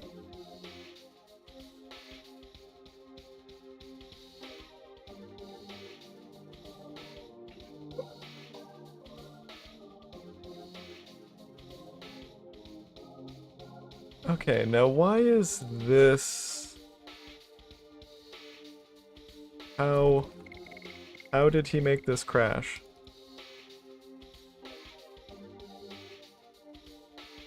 Everyone says hi, Liv. She is waving from the other room. I know you can't Nobody see can it, see but you're that. just gonna have to trust me on it.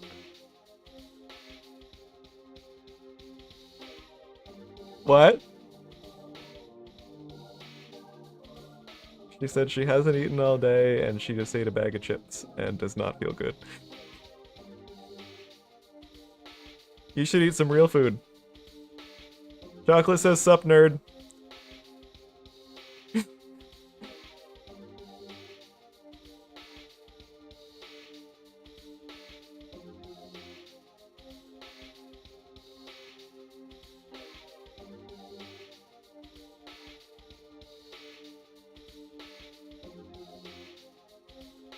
It's like he somehow got to a character that he didn't have unlocked. Like, as if Dart wasn't in the party or something?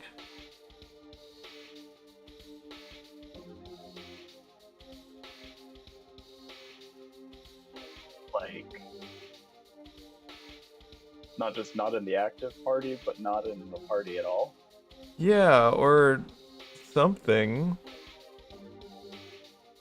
Well, I guess character indices should get just loaded with... Yeah, no, there shouldn't be any gaps in that.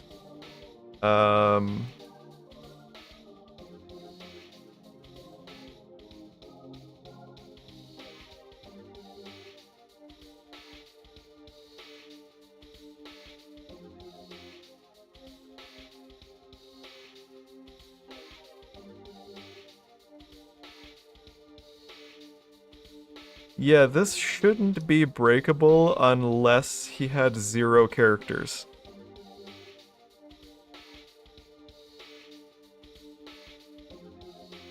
I'm trying to reproduce this and it looks like it shouldn't be possible unless you had 0 characters.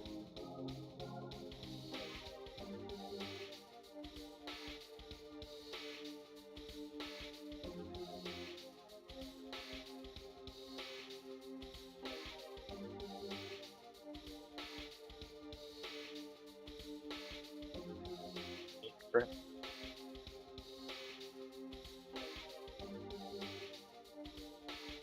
Alright, well that character swap screen crash was definitely a thing that needed to be fixed, so that's good to have fixed. That'd happen if you ever opened the character swap screen with just less than 3 characters. Yeah, that's not like an unlikely event. Yeah, exactly.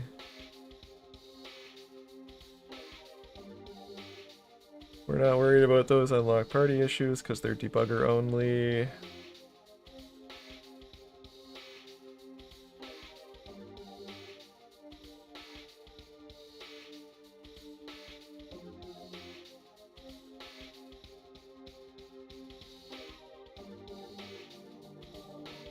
Right, this doesn't update when you're selling items. That's definitely something that needs to be fixed.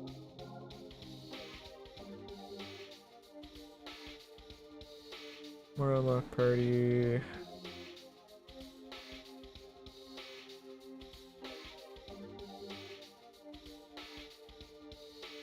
This was weird.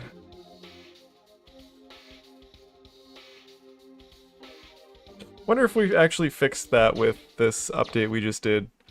Let's run through that cutscene real quick. Which one are you looking at?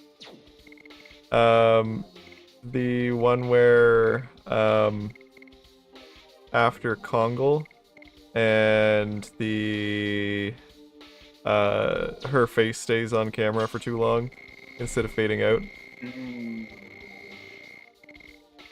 Rose's dramatic pose. Yep. That is after the fact.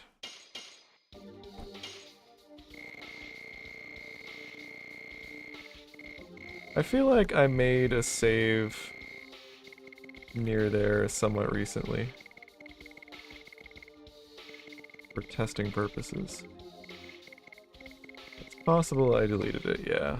Looks like I probably deleted it. Okay, so it's going to be the one... Yeah, right here.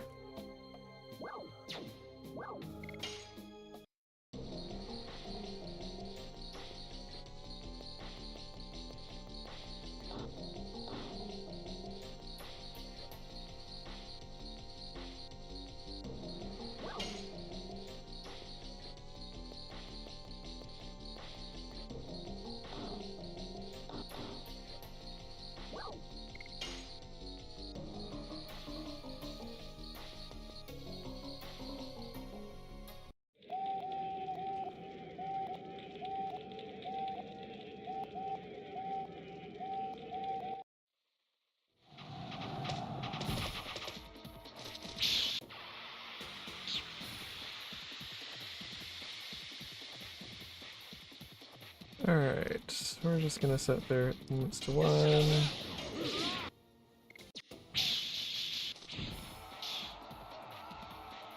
So I'm not sure if pressing the win button would cause any issues with these guys.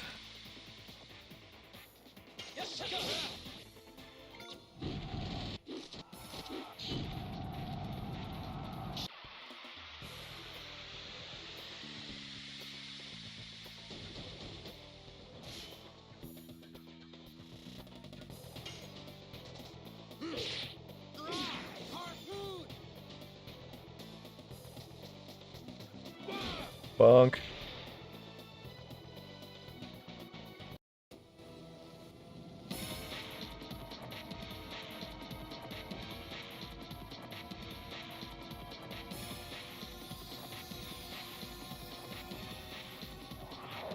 You can watch this in glorious widescreen.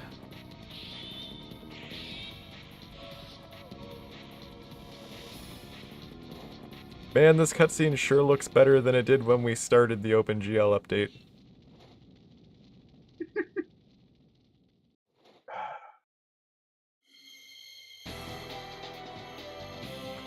We've come a long way. Disco hoax. Disco hoax before or after OpenGL? I want to say it was after. We just had all kinds of disco lighting. Kongal's mohawk is still overly powerful. It is, and I'm not sure how we're gonna fix that.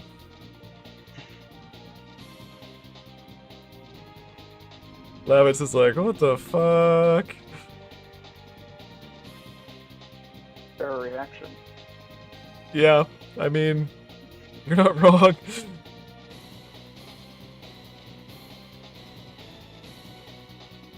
Yeah, I do kind of see the, like, Geiger influence on the patterns. Hmm. It did not fix it, unfortunately.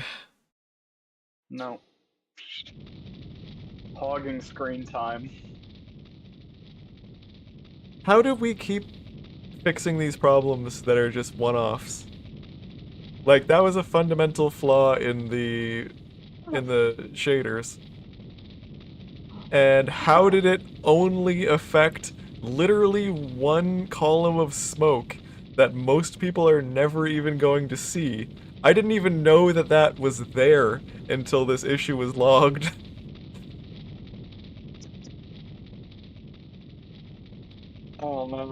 I mean, I've fixed some things I thought were like fundamental and fixed like one or two issues. Right? It's like, god damn it. I just want a big win. I I really know, right? wanted like I really wanted that whole like rotation fix thing to fix like Dark Dragon and stuff too. Yeah, I mean, Still I'm pretty salty sure it there's didn't. still more of that exact same bug, just in different spots. We just have to kind of like But scrape it through was the code and look for it. but that was like in one of the spots where the like other things using that code that worked fine. Yeah, I mean, there was other stuff that seemed to be working fine, using the other code that we fixed, so I don't know.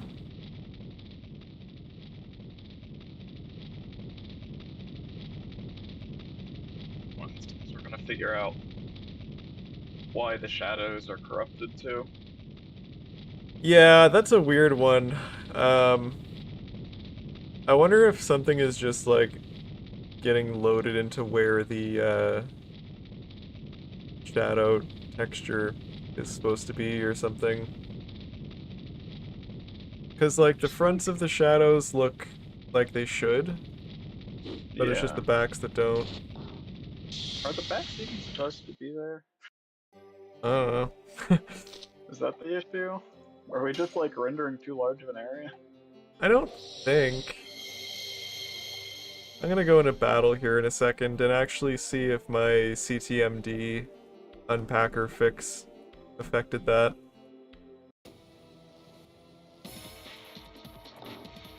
There was actually a bug in the CTMD unpacker since RB2.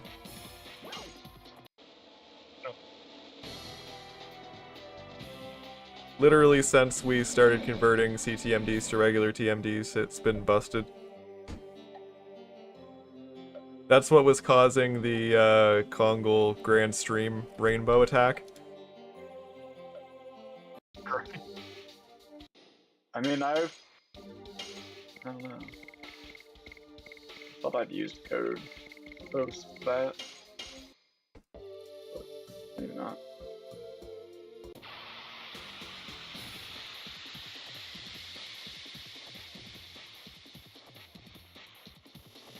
Yeah, no, there's still jank. So if we look at the shadows... So I mean... like, the shadow seems to be clearly blended in with that jank at the back, right? If Right. we were to cut the shadow off at that jank, it would cut off part of the shadow. Yeah. The thing is, you can't see the jank on all of the stages. Yeah.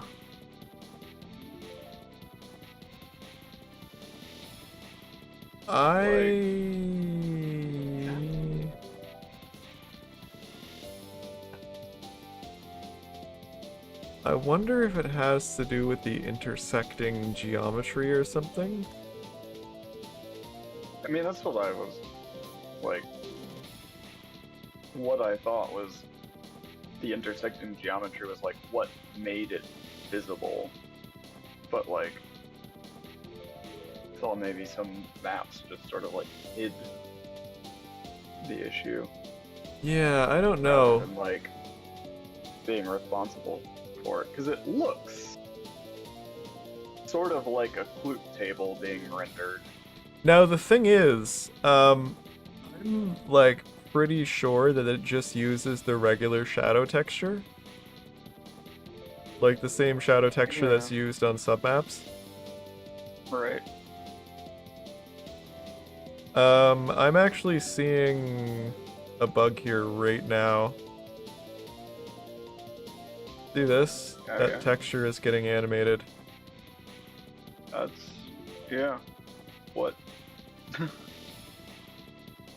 So that What is animating that section? Well, time to log another issue.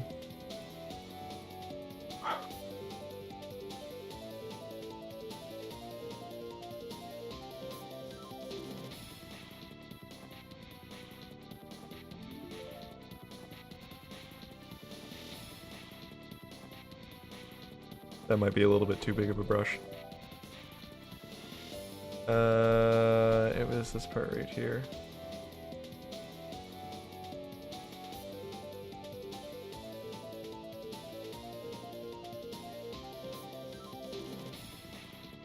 Make it real visible. Perfect.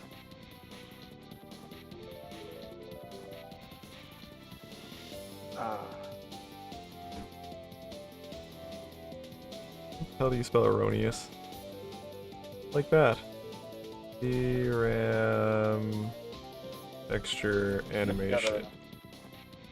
Now you gotta run it through Nightshade or something so AI can't steal that beautiful artwork.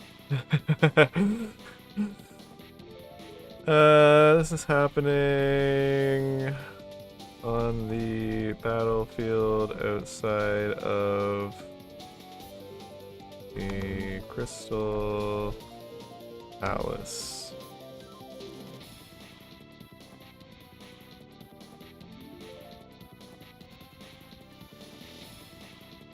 No, not in progress. I'm not working on that. Huh. This is actually like what the exact problem was with the CTMD bug.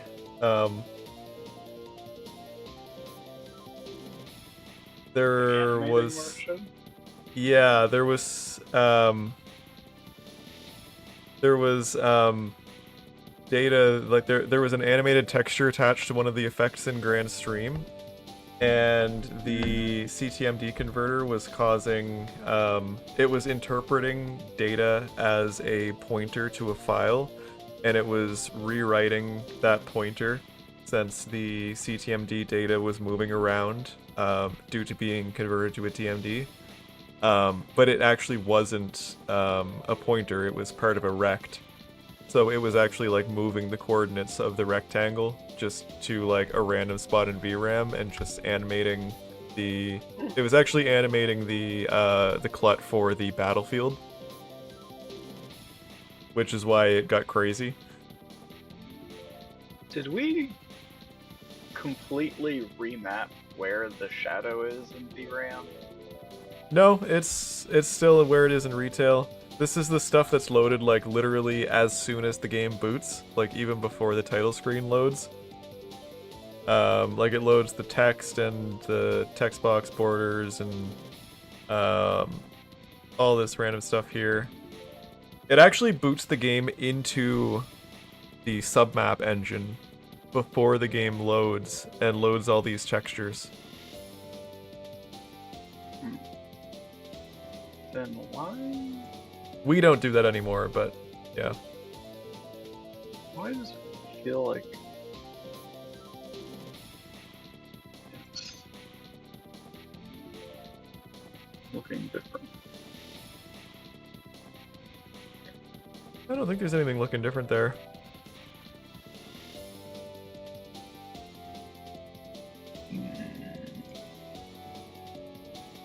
Why is it no matter what save you load into, the encounter rate is always set to something you don't want it to be?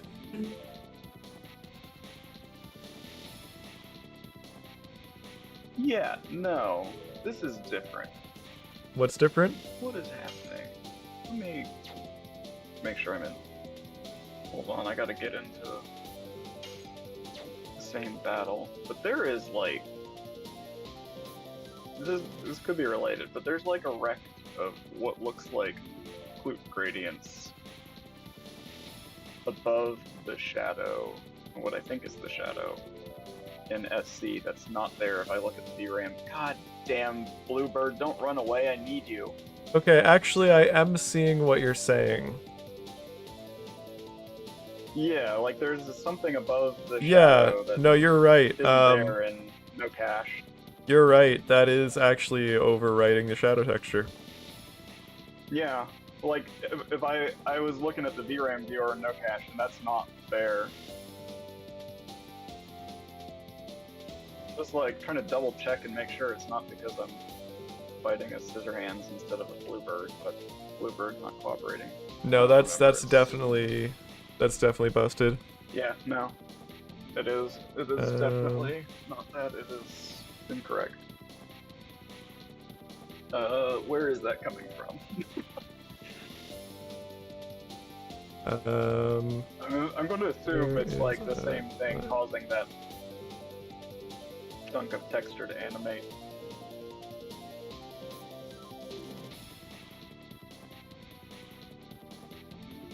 So that's what I was saying. It looks like Klutz getting rendered off the back, and yeah. Well, we have figured out the problem there. I did log that. I added an image comment to that ticket. cool. And I think I'm No going to idea wrap it what's up here loading. because I've been streaming for 4 hours and it's almost 11 o'clock. It's a fair lengthy stream. Yup. Alright, chat. Huge thank you to everybody who tuned in today. Thanks to TFC for helping out. And, I mean, we got a lot done. I mean, we logged a couple more tickets here, so the issue count has gone back up slightly. But we did close, like almost 10 tickets. Let's see. 1, 2, 3, 4, 5, 6, 7, 8. Yeah, we closed 9 tickets today, so I think that went pretty well, and we have identified the cause of some other ones, so those should get solved pretty quickly too. Yeah, thanks to everybody who tuned in. Huge thank you to all of my Ko-fi supporters. And speaking of Ko-fi supporters, if you like what we're doing here, there is a donation link in the bottom left-hand corner of the screen. You can send a one-off donation, or you can subscribe monthly for various perks. And also, please remember to leave a like on the video and subscribe to the channel if you want to see more. Thanks, everybody!